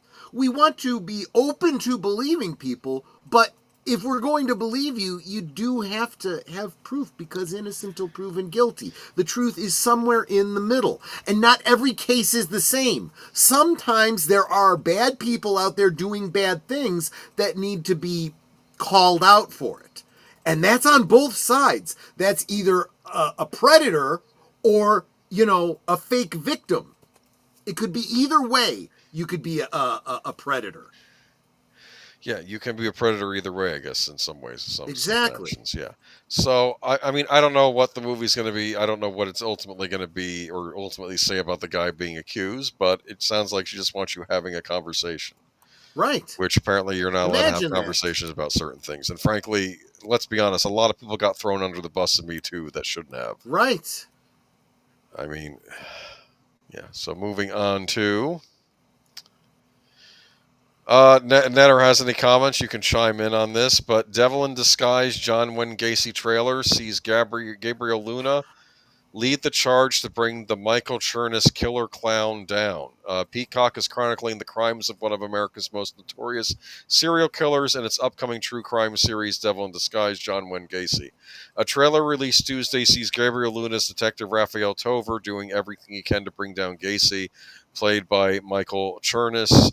He faces a bigger challenge than he ever imagined when, after finding the bodies of young men buried underneath Gacy's home, the most serious charge he stands to face is illegally operating a graveyard. Determined to put him behind bars for much longer, the state of Illinois must search for more evidence that he committed these murders. Watch the full trailer above on the site. In addition to trailer, Peacock, not Picard. Peacock also released some additional photos from the upcoming series, including a shot of Greg Brick and Martin Ireland as Harold and Elizabeth Piest, the parents of Robert Piest. Am I saying the name right? I have no idea. Okay. Piest, Gacy's last known victim, whose disappearance led authorities to the discovery of a mass graveyard under his home. Yeah, from 1972 to 1978, 33 young men were kidnapped, murdered, and buried in a crawl space beneath the house of their killer Gacy, who went undetected for years because he was a charming and funny, had a good all-American job, was a community leader, and even volunteered to entertain sick kids while dressed as a clown. Yeah. Okay, so we'll see. I'm kind of curious about this one, but I don't know if anybody had any thoughts on this. It seems to be focusing on the detective rather than the killer, from the sound of Well, it, right, which is because let's interesting. face Yeah. it, he is the hero of the story. It's Yes. a real life version of something like Silence of the Lambs, where you're looking at it from the point of view of the detective, you know, trying to track down a serial killer. I know that modern audiences have a hard time distinguishing, between heroes and villains, but there is still a difference. But yeah, Netter and I have pretty personal connections to this case, if for no other reason because of where these crimes took place, literally in our hometowns. Yeah, Gacy went to my high school. Yep. Yes, he did. Not while I was there. Right. He was, significantly ahead of her. But yeah, when you find out, oh yeah, they caught this serial killer, and oh, by the way, yeah, he went to, Netter's school. That's kind of freaky. For me, and this is where you get into the whole. There is a dialogue that needs to exist. I don't think we're ever going to get to an answer on it. People are talking about when we find out about mass killers, right? We want to not give them notoriety. We don't want to say their names. We don't want them, being glamorized, because there is demonstrable evidence that they do inspire other people to do the same things. However, I also feel that in order to combat the problem more generally, we need to be aware of the type of person that does this. You've got to be a little bit of a profiler, right? Now, I know there's people that are going to freak out at me saying that, going, you're overgeneralizing, you're stereotyping, Look, this is how crime, is solved. You need to say what is similar about these people. This is the deductive reasoning that has to happen, right? Also, on a much more basic note, and this is where it affects me directly, you grow up in a relatively crime-free, suburb in the 70s and 80s. The times that we literally talked about how you could leave your houses unlocked, Yes. You could leave your cars unlocked. I could park my car, in the Jewel parking lot, and leave my keys in the ignition and a $10 bill on the dashboard. And when I came back, I'd find 2 5s. Yeah, I mean, that kind. It's a joke, but Sorry. but you were not concerned. You could walk to literally. My mom sent me to school. I would walk or ride my bike about a mile to school, grade school, every day. With the exception being like it was like really, really bad weather. Okay, I could probably get a ride. But the point is, Oh, you lucky could. you. Yeah. I had to walk regardless. Yeah, exactly. The point is, But back in the 70s, kids would walk around town, and it wasn't by themselves. It was safe but enough to do yes. that until, then we started, the police would come in and they talk to us about stranger danger and, McGruff the crime dog and all this kind of stuff. And you hear it, you follow it, but you don't really see it in real life. I remember the John Wayne Gacy case being the absolute first case where my mom and grandmother said, see, this could happen to you. This happened to kids, not that I knew personally, but literally in the next town over. Kids in my age range. Yep. That's why I say John Wayne Gacy literally became the name and face of the bogeyman for me and my generation in this area. And I remember it was after Netter and I got married that he was executed. And I stayed up till midnight, the night that he was executed, just to hear the words, "It's done." There's actually a parody song about him. It's another brick in the wall became another kid in the crawl. Another kid in the crawl, yeah. Yeah, because these kinds of gallows humors is how we dealt with our fear of this kind of insanity. Troy, people should be aware of their surroundings, and they should really, and I mean really, be careful with the people around. I think you do need to be aware of your surroundings too. And this is exactly what I was saying. This is what made me aware, and I tried to make the stepkids aware. And if unless there's some sort of an anchor for them, they just hear it as adults talking. It's blah blah blah until something seriously bad happens. So Darth Plato says, sure, we want to inform, but we want to inform people too. On the other hand, the nut that shot up Virginia Tech had his silly edges himself looking like a John Woo fool, which media plastered all over his. Oh, I'll agree that, like the news media, they can be. I mean, where's the line?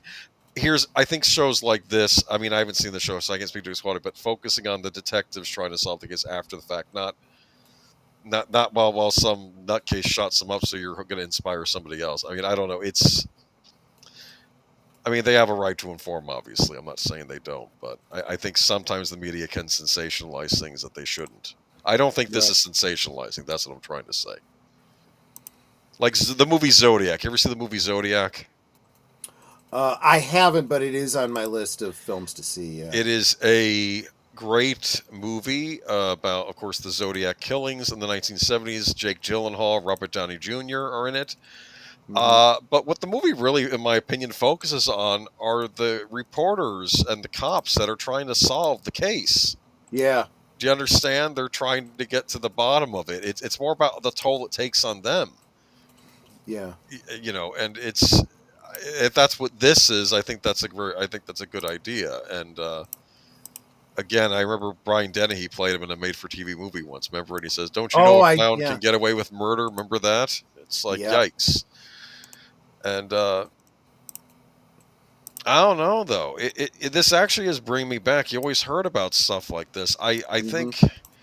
And then we got the helicopter parents during the millennial generation, right, where they were watching their kids too much. The opposite, right? And then, because I was a kid, I used to run around town. I used to go down to the field, to the playground or whatnot, and without my parents being there with me when I was a child. I mean, it wasn't considered odd, even in the 80s. But I don't know. Okay. I used to take the bus and the subway downtown Chicago when I was like 9, 10 years old. No one gave it a second thought. Yeah. Yeah, things have really changed, though. They really, really have. For the detriment. I am going to say this, too, though. Someone who I forget who was saying, beware of your surroundings. Yeah. You can't beware of your surroundings when you're on your device all the time. Just food for thought. That's a great point. That is, I've seen too many videos online of people with, walking at walking into a pole or walking into a hole in the ground. And it's like, put the phone away when you're walking. This is Darwin at work. I'm telling you. Moving on to, I do like that picture. That's from the article. This is a new Lego set. Toys. So I had, for a while, Lego had done a bunch of pirate-themed ships. Yes. And I picked up a bunch of them, like, secondhand. They weren't specifically licensed Pirates of the Caribbean. I know that they existed. They used a lot of the same parts. But I use them for D&D. They're the perfectly right scale. Yeah, and I used to have some of those pirate sets. That was the last Lego sets I was really getting into before I moved on to Nintendo, playing Nintendo games. But I used to be a bit of a Lego aficionado when I was a kid. And like you said, I think later on they just repurposed these as Pirates of the Caribbean sets, right? Mm-hmm. Yeah, which makes sense because, I mean, there's no reason to... What's working is working, right? I mean... Right. But Pirates of the Caribbean Lego set announced. Legos announced a new Pirates of the Caribbean set inspired by so-called set called Lego Icons. Lego Icons are fancier Lego sets. I think they really are meant for the adult collector. Mm-hmm. But this is Captain Jack Sparrow's pirate ship. It's the Black Pearl, which was previously called the Wicked Wench. Okay. Is that movie lore, or is that in the? It must be. Okay, I used to call it the Wicked Wench. I'm trying to do. Okay, a huge shadowy ship that aimed at the 18 plus bracket. It's made up of 2,862 pieces, and it comes with 8 minifigures. Officially designed as set number 10365, Captain Jack Sparrow's pirate ship set will cost $379.99 and will be available on September 15th, though LEGO insiders can get early access starting September 12th. Sign up for free here. The set is not available for pre-order, but you can see the listing at the LEGO store. Another reason why I don't buy Legos, not because I mean, I'm sure the quality's there for the price. That is pricey though. Yeah. LEGO insiders who purchase Captain Jack Sparrow's ship between September 12th to 18th will also receive Captain Jack Sparrow's compass as a free gift with purchase while supplies last. Any set of nearly 3,000 pieces will include plenty of nifty details, but this one looks particularly interesting. There are dials that you can turn to deploy cannons on both the port and the starboard sides of the ship. If you turn the ship's wheel, you'll operate the rudder just like on a real ship. You can open the deck to peek in at the captain's quarters, which are furnished just like you'd expect. There's a detachable rowboat and minifigure figurehead, but in perhaps the most impressive flourish, you can remove the bottom of the boat's hull at the waterline to make it look like it's floating on the sea. If you don't want to do that, there's also a buildable stand so you can display the ship in its full doom and glory. That's very cool. That's actually very interesting. That's actually a nice feature because that was one of the things that seemed kind of, because I used them for, like I said, D&D terrain, and I had like this felt blue mat down for the water, measuring the distance between the ships and so on and so forth. But I had to have them sitting up, kind of like you're seeing right there, as if it was floating above the water, which I thought was odd. Right. But I think now with the ability to move that bottom part, right? Yeah. Troy, I've been looking at the set for a while. Over $300. Shimmery Timbers. I'll be blunt. I think this is an example of Legos have kept up with cost inflation. Yeah. I just think they have. I think that's the exchange. I don't want to say they're ripping you off. I don't think they are, but it's not a cheap hobby. And I think also, I don't know if the Pirates of the Caribbean license adds money onto that as well. If this was a generic pirate ship, maybe not as much. I don't know. You better believe it is. This is not happening right now out of nowhere. They're trying to batten down the hatches, so to speak, because they know they're going to have to shell out big bucks for Johnny Depp. Yeah. And going forward. And it looks like a cool set. There are many a Lego set I've looked at over the years that I've been tempted to buy. One of the ones was actually a redo, which Michael from Retro Blasting put on his channel. He had it was like a newer version of a classic Space System set, which I was sorely tempted to pick up because I in addition to Castle, I would buy Space System sets, and I used to like those. And to be fair, when I was a kid, they weren't super cheap either.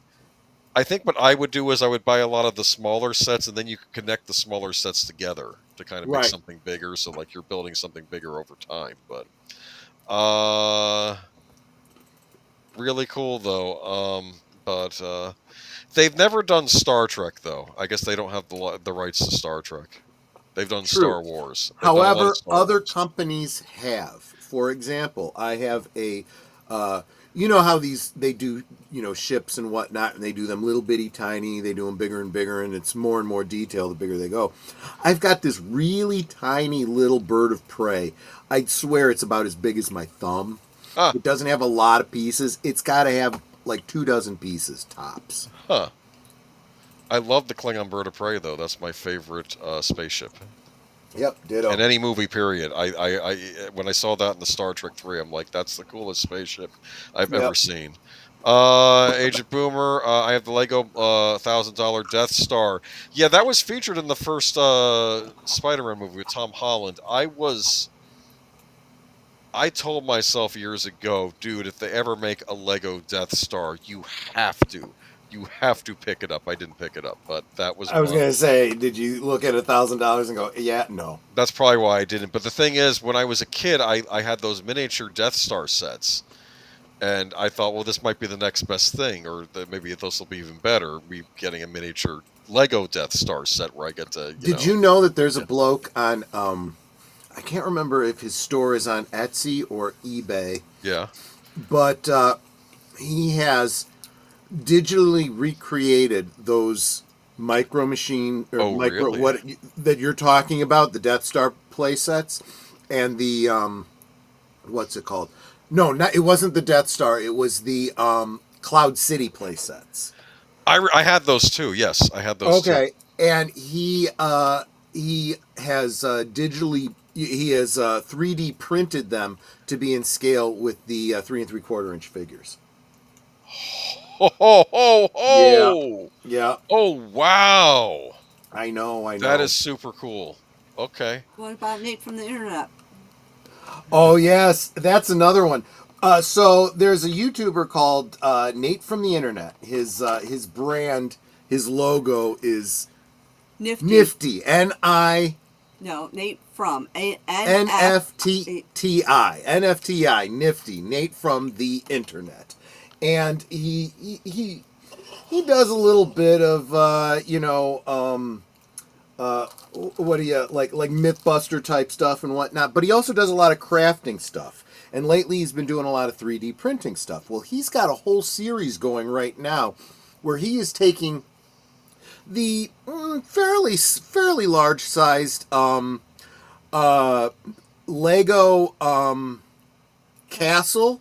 You know, the castle, it folds out so that the inside's got different sections and stuff like that you can play in and stuff, right? Yeah, that's cool.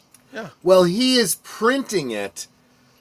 I think it's like 12 times scale or something. Kind of big enough that, a little kid would be the size of the Lego figure. And he is building these huge bricks, and he's building the whole thing in a big warehouse. Wow. Yes, and he, as he's doing it, he's refining his technique. Like, I didn't think about this, but I need these bricks to be strong enough to support the weight of somebody standing on a second level. And so he's like as he's done stuff together, he's like, yeah, I gotta redo this, and he's working with people, and yeah, it's pretty impressive. A lot of plastic going into it. He's because there can be so much waste. He's having to like recycle his waste plastic in order to keep. I mean, it's amazing. He is 3D printed an actual figure. An actual horse, the Lego horse. With the saddle and everything, yeah. With the saddle and everything. Wow. And he 3D printed the helmet that goes onto the guy, and he's actually able to put the helmet on. This a YouTube channel? Yep. I'll look Nate for it. from the internet. Yeah. Charlotte starts Night Star. The werewolf says, "I'm stealing that ship when no one's looking." Laugh out loud. I have to tell you, Charlotte, Night Star. When I was a young kid, there was a kind of like a Kmart, Walmart knockoff store chain in New Jersey called Bradley's, and they had the Nina, the Pinta, and the Santa Maria all made fairly large scale on Lego on display. And you better believe, as a kid at the time, I wanted to bring those ships home with me. That's why I was kind of excited when the pirate system got announced, because I wanted a ship like that. I mean, they were the pirate ships they released weren't on that scale, because those were very impressive. But I remember, the 3 Columbus ships, they were very cool looking. Age of Boomer, the Spider movie had the $500 set. You have the $1,000 set. Oh, that's right. They make newer ones.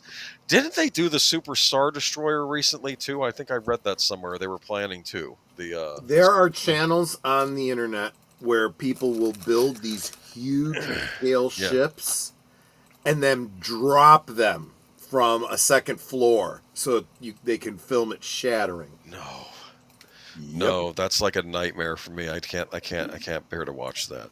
All right, that's enough Lego news for the night. But me wants the ships age. We love all 3 Columbus ships. Thanks to Queen Elizabeth. Yeah, no, they looked in scale. They were impressive. I wish I had a camera, but this was back in the 80s. We didn't have phones or cameras on phones back then where I could have taken a picture. But yeah. all right, moving on to Yeah. yes, Gilmore Girls documentary Back going to, back. back to Gilmore Oh Girls. no, Yeah, wait, yeah, yeah. before that. Oh no! Wait a minute. Hold on. I forgot to do the next one, the Zaslav thing. I hate it when I do this. Okay, it's my own fault. I'm just going to read this article real quick. It's the Wizard of Oz article. I thought I had an Okay. image in here for it. Sphere's Wizard of Oz has been digitally altered to include David Zaslav's face. Classic 1939 movie The Wizard of Oz is filled with famous characters like Cowardly Lion, Wicked Witch, yeah, blah, blah. And, of course, Dorothy Gale herself. But if you go to the new immersive version at Las Vegas' Sphere, there will be 2 new faces in the crowd. Sphere Entertainment CEO James Dolan and Warner Brothers Discovery's David Zaslav.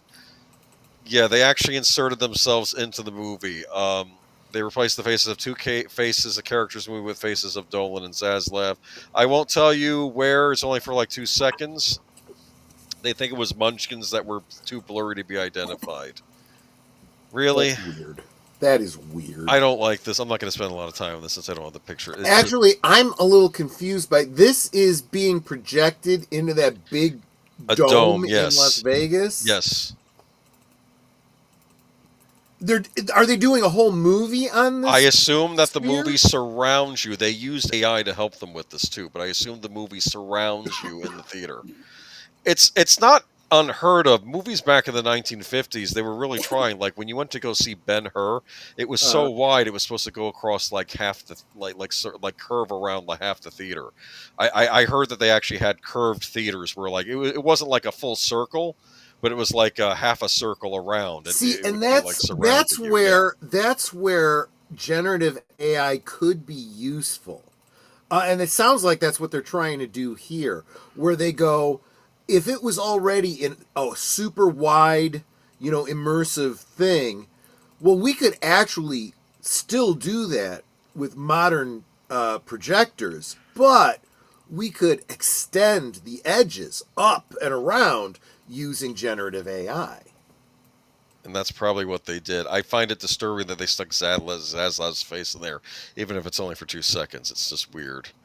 Darth Plato, Ben-Hur is a great sports movie. I agree. Kinda true. It basically is in that one part, the chariots thing, that was Yeah. a sport back in ancient Rome. That's what they had before NASCAR. Anyway, moving on to here's the full cast of Gilmore Girls, or at least a lot of them. There were other characters I didn't get. Rory's best friend, I forgot her name from town. Gosh. Korean immigrants, the daughter of Korean immigrants. Her mother isn't in that picture. I liked her character. Her mother was this strict, like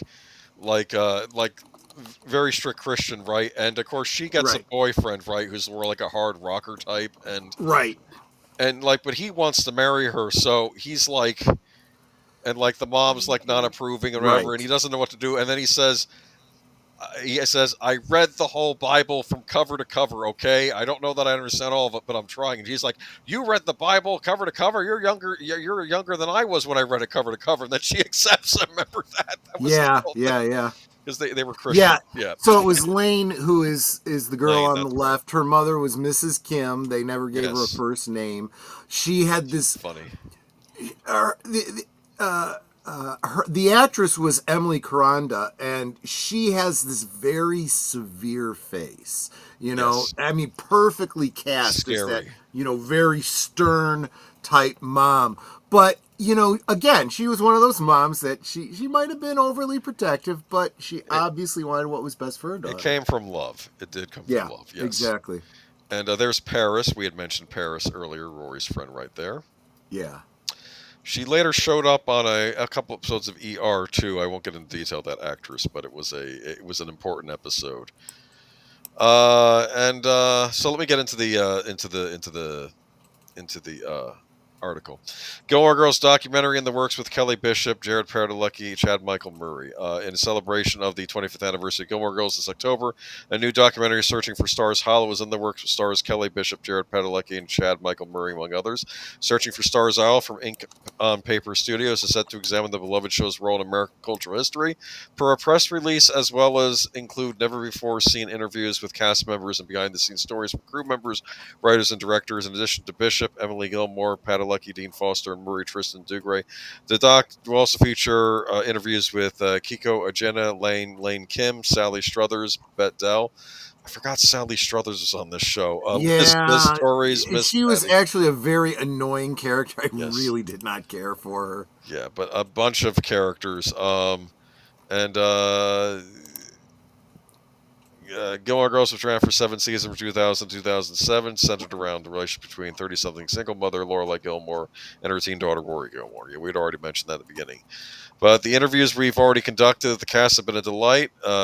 We've shot up more than 100 hours of footage and have already unearthed stories, commentary, critiques, and more.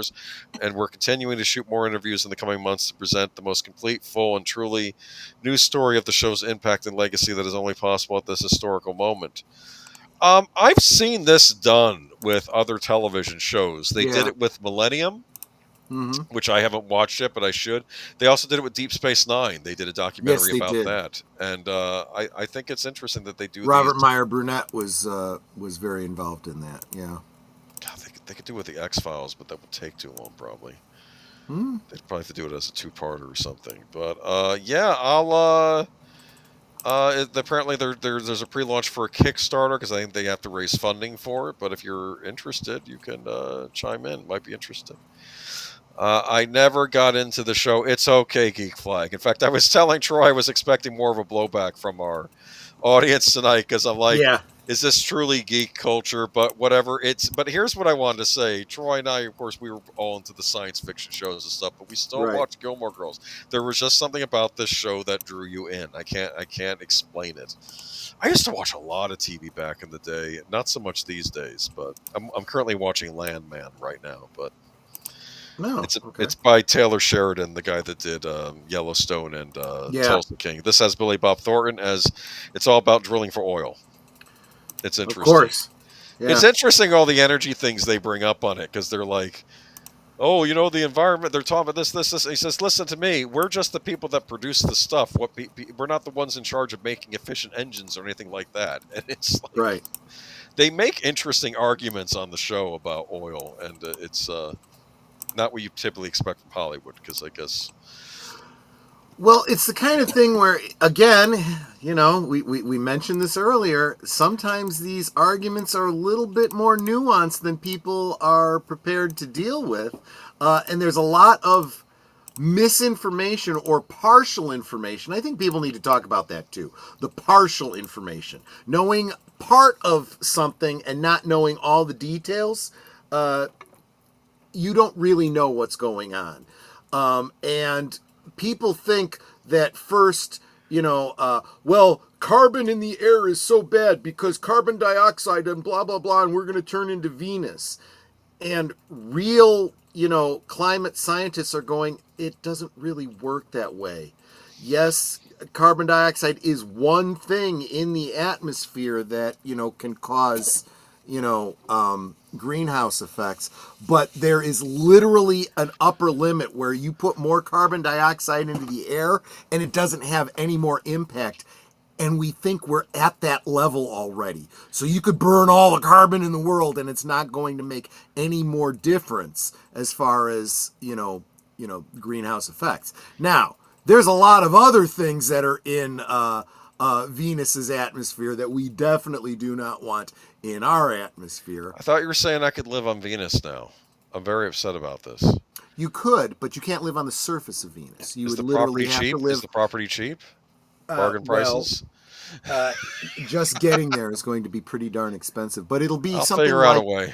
It'll be something like Bespin's Cloud City is what it would actually be like. What's the Wi-Fi like out there? It's up to you. Probably better than Florida. Remember, anyway, this is like asking what is the West like before we settled it. That's how pioneers have to live. Someone has to go there first and do the hard stuff. That's the way it works. And then 100 years later, you got people talking about the colonizers who came to Venus. Yes, and displaced the poor Venusians that we didn't even know were there, right? Right, exactly. Trump vows retaliation against countries with digital rules targeting U.S. tech. This was interesting. Let's get into this. This is kind of a follow up from our story we did the other week about the UK law. Yep. President Donald Trump vowed to impose new tariffs and export curbs on countries with digital taxes or regulations that affect American technology companies. Trump didn't mention specific places, but comments were taken as a threat against the European Union's digital rules to rein in companies like Google, Apple, and Meta. In a post on Truth Social late Monday, Trump said he would stand up to countries that attack our incredible American tech companies. Digital taxes, digital services legislation, digital market regulations are all designed to harm or discriminate against American technology. The 27-nation EU has cracked down on big tech companies with sweeping rules. The Bloc's Digital Services Act aims to clean up social media and online platforms, and its Digital Markets Act is designed to prevent digital monopolies under threat of hefty fines for breaches. Some individual European Union countries like France, Italy, and Spain have digital services tax, as does Britain. The Trump administration has long held the EU's tech regulations in contempt, and tech companies have chafed against them. Trump also complained that big Chinese tech companies get a complete pass from the rules. This must end, he said, and vowed that unless the discriminatory actions are removed, they would impose substantial additional tariffs on the offending nation's exports to the U.S. and institute export restrictions on our highly protected technology and chips.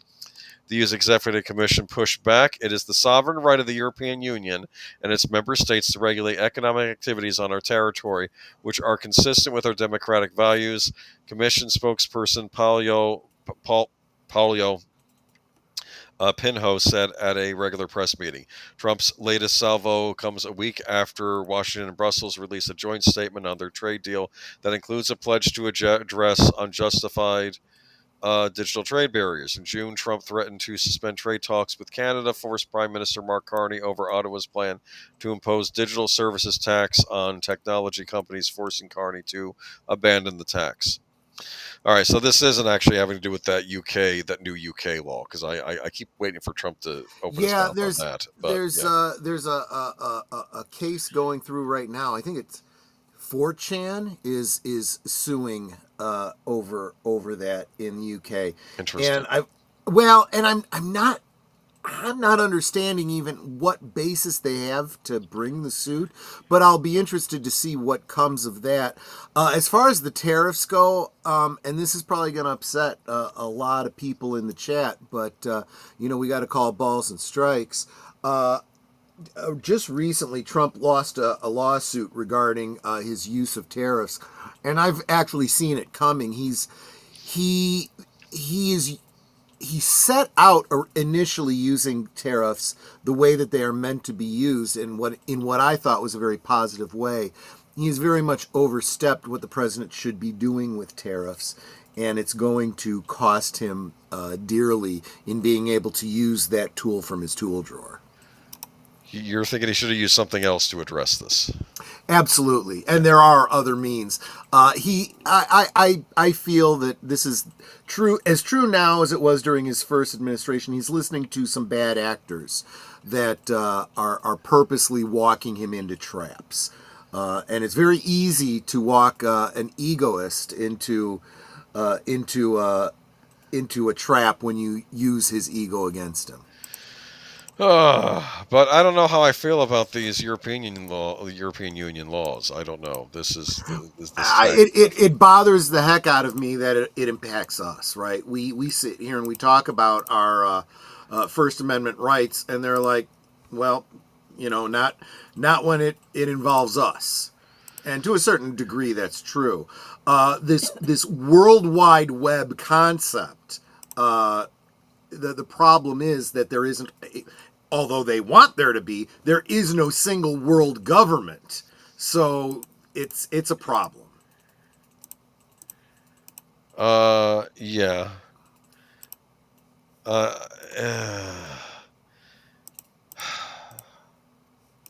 times we're living in. These are sadly very interesting times that we live in. That's true.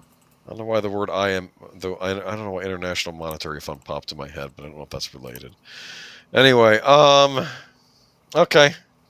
Yeah. Well, everyone's entitled to their opinion on the U, and welcome Horror King, who I believe lives in the U, or lives in Ireland, so welcome. Actually, I don't know what part of Ireland you live, right? But yeah, I know he was on your stream, right? Yes. Yep. I think he's over on Netter's side. Okay. Anyway, welcome to the chat. Hope you're doing well. And I hate to say this, I'm telling you welcome, but that about wraps things up. Yeah, we are getting ready to be done here. So yeah, that's basically the weekend. Yeah. Hope you had a good weekend, everybody. It's Labor Day weekend. Some of you may have off tomorrow. Enjoy the time off. I'm always a little off. Have More an off ice. than on. Funny. Have an ice cream. Don't we like ice cream? There you go. Ice cream. Have some ice cream this weekend. And yeah. So what do we have going on this week? Anything going on tomorrow night? Yeah. So members on my channel, Nate had requested a couple times the movie Some Kind of Wonderful, and I know I must have seen this movie, but I don't remember any details. There is no way. About Eric Stoltz, right? Yes, Leah Thompson, and I can't believe there's a movie that she was in that I did not see. So John Hughes classic. It is, and I love John Hughes. He wrote the screenplay at least. Yeah, it's considered one of the Hughes. It's considered a Hughes movie. Yes, even if he didn't direct it, he still wrote the screenplay. Yep. I still haven't seen She's Having a Baby, and that's a John Hughes movie. So I love that movie. So that's Kevin Bacon and yes. Elizabeth. Shue? No. Montgomery or something? Or? No. Darn, she was in about last night. Elizabeth Perkins. Okay.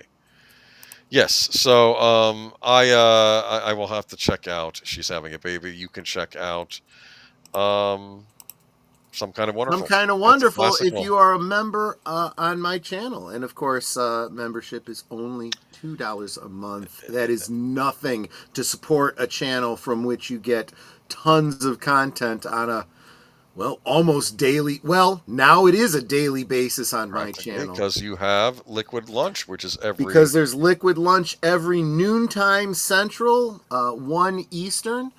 I have a different theme. Mondays is Monday Musings. Tuesdays is Tuesday Thoughts. Wednesday is WTF Wednesday. Thursday is Thankful Thursday. And Friday Fun Day. Fun Day, exactly. When I talk about booze. You can learn some interesting history around your favorite alcoholic beverages. Well, the American history is the history of alcohol. It really is. The two go very much hand in hand. Do you have a UFO-themed drink for this Friday? We'll get to that in a minute. I guess you can think about that. I'll have to think about that. Okay, yeah. I'll like a Martian mumbler, or I don't know. Martian mumbler. Anyway, Tuesday, it's going to be Sparkwood 21. We'll be on over at Deleted Scenes channel. Yeah, so you may not know this, Boomer, but every year in Twin Peaks, over Labor Day weekend, at the Packard Mill, they celebrate the Packard Timber Games. They have, an end of the year, celebration with, lumberjacks doing the, cutting down trees and flipping logs and all that kind of stuff. And we're going to talk about that. And I will fill you in on who won this year in 2025. Very cool. Okay. Looking forward to that. And then immediately after that on my channel, the next episode of Blake 7, I think it's the 5th episode of season 4. The episode is called Animals, and I'm kind of billing it as the island of Dr. Moreau in space, basically. Animals? Yes. Okay. Dr. Moreau in space. Okay. All right. Yeah. That sounds interesting. Yeah. So then what else is going on this week? Thursday, Netter's Network. I don't believe Netter has a guest. No, I don't at the moment. But if anyone would be interested in being a guest on Thursday Things, drop me a DM. Let's see about getting you on. And if not this week, maybe a week soon in the future. Exactly. That's Thursday. And then that brings us to Friday. Last call with Troy Pacelli and friends. Well, like I said, we don't know what I'm going to be drinking, so I don't know what I'll be talking about. We'll be talking about maybe some UFO stories, like perhaps abduction stories, people who have seen unidentified flying objects, and maybe even little green men or tall gray men. So exactly. We'll figure it exactly out. Right. So and that'll be Friday evening, and then Saturday. What do you have going on? What's the movie? Let's see. Saturday is, we just had Netter, so it is Big Al, and we are from Big Al's perspective, we are entering spooky season, and we're just coming off of Jane Austen August. So last week, well, a week ago from yesterday, we watched Pride and Prejudice. Next Saturday, we'll be watching Pride and Prejudice and Zombies. Pride and Zombies? Yeah, Zombies. Yep. It's a good movie.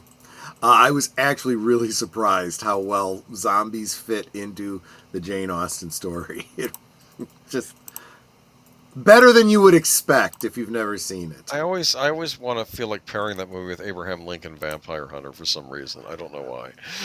Yeah, that story isn't quite as good. Okay, I got you. Okay, I don't know. I'm just all right. And then that brings us to Sunday, where you can check out Unscripted with deleted scenes, the official pre-show of Geeky Geezers. Yeah. And we'll be talking about some interesting things next week too, I'm sure. Meanwhile, stay away from people named John, Wayne, or Gacy, and you should be fine. Okay, I'm sorry, or Casey, I should say. Okay, all right, y'all have a good week. Anything left to say? Nope. I want to thank everybody for hanging out with us. I hope you weren't too put off by the Gilmore Girls talk. It sounded like you guys took it all in the spirit it was intended, so I'd say that's pretty good. Yes. All right, y'all have a good week. Take care, everyone. Bye-bye.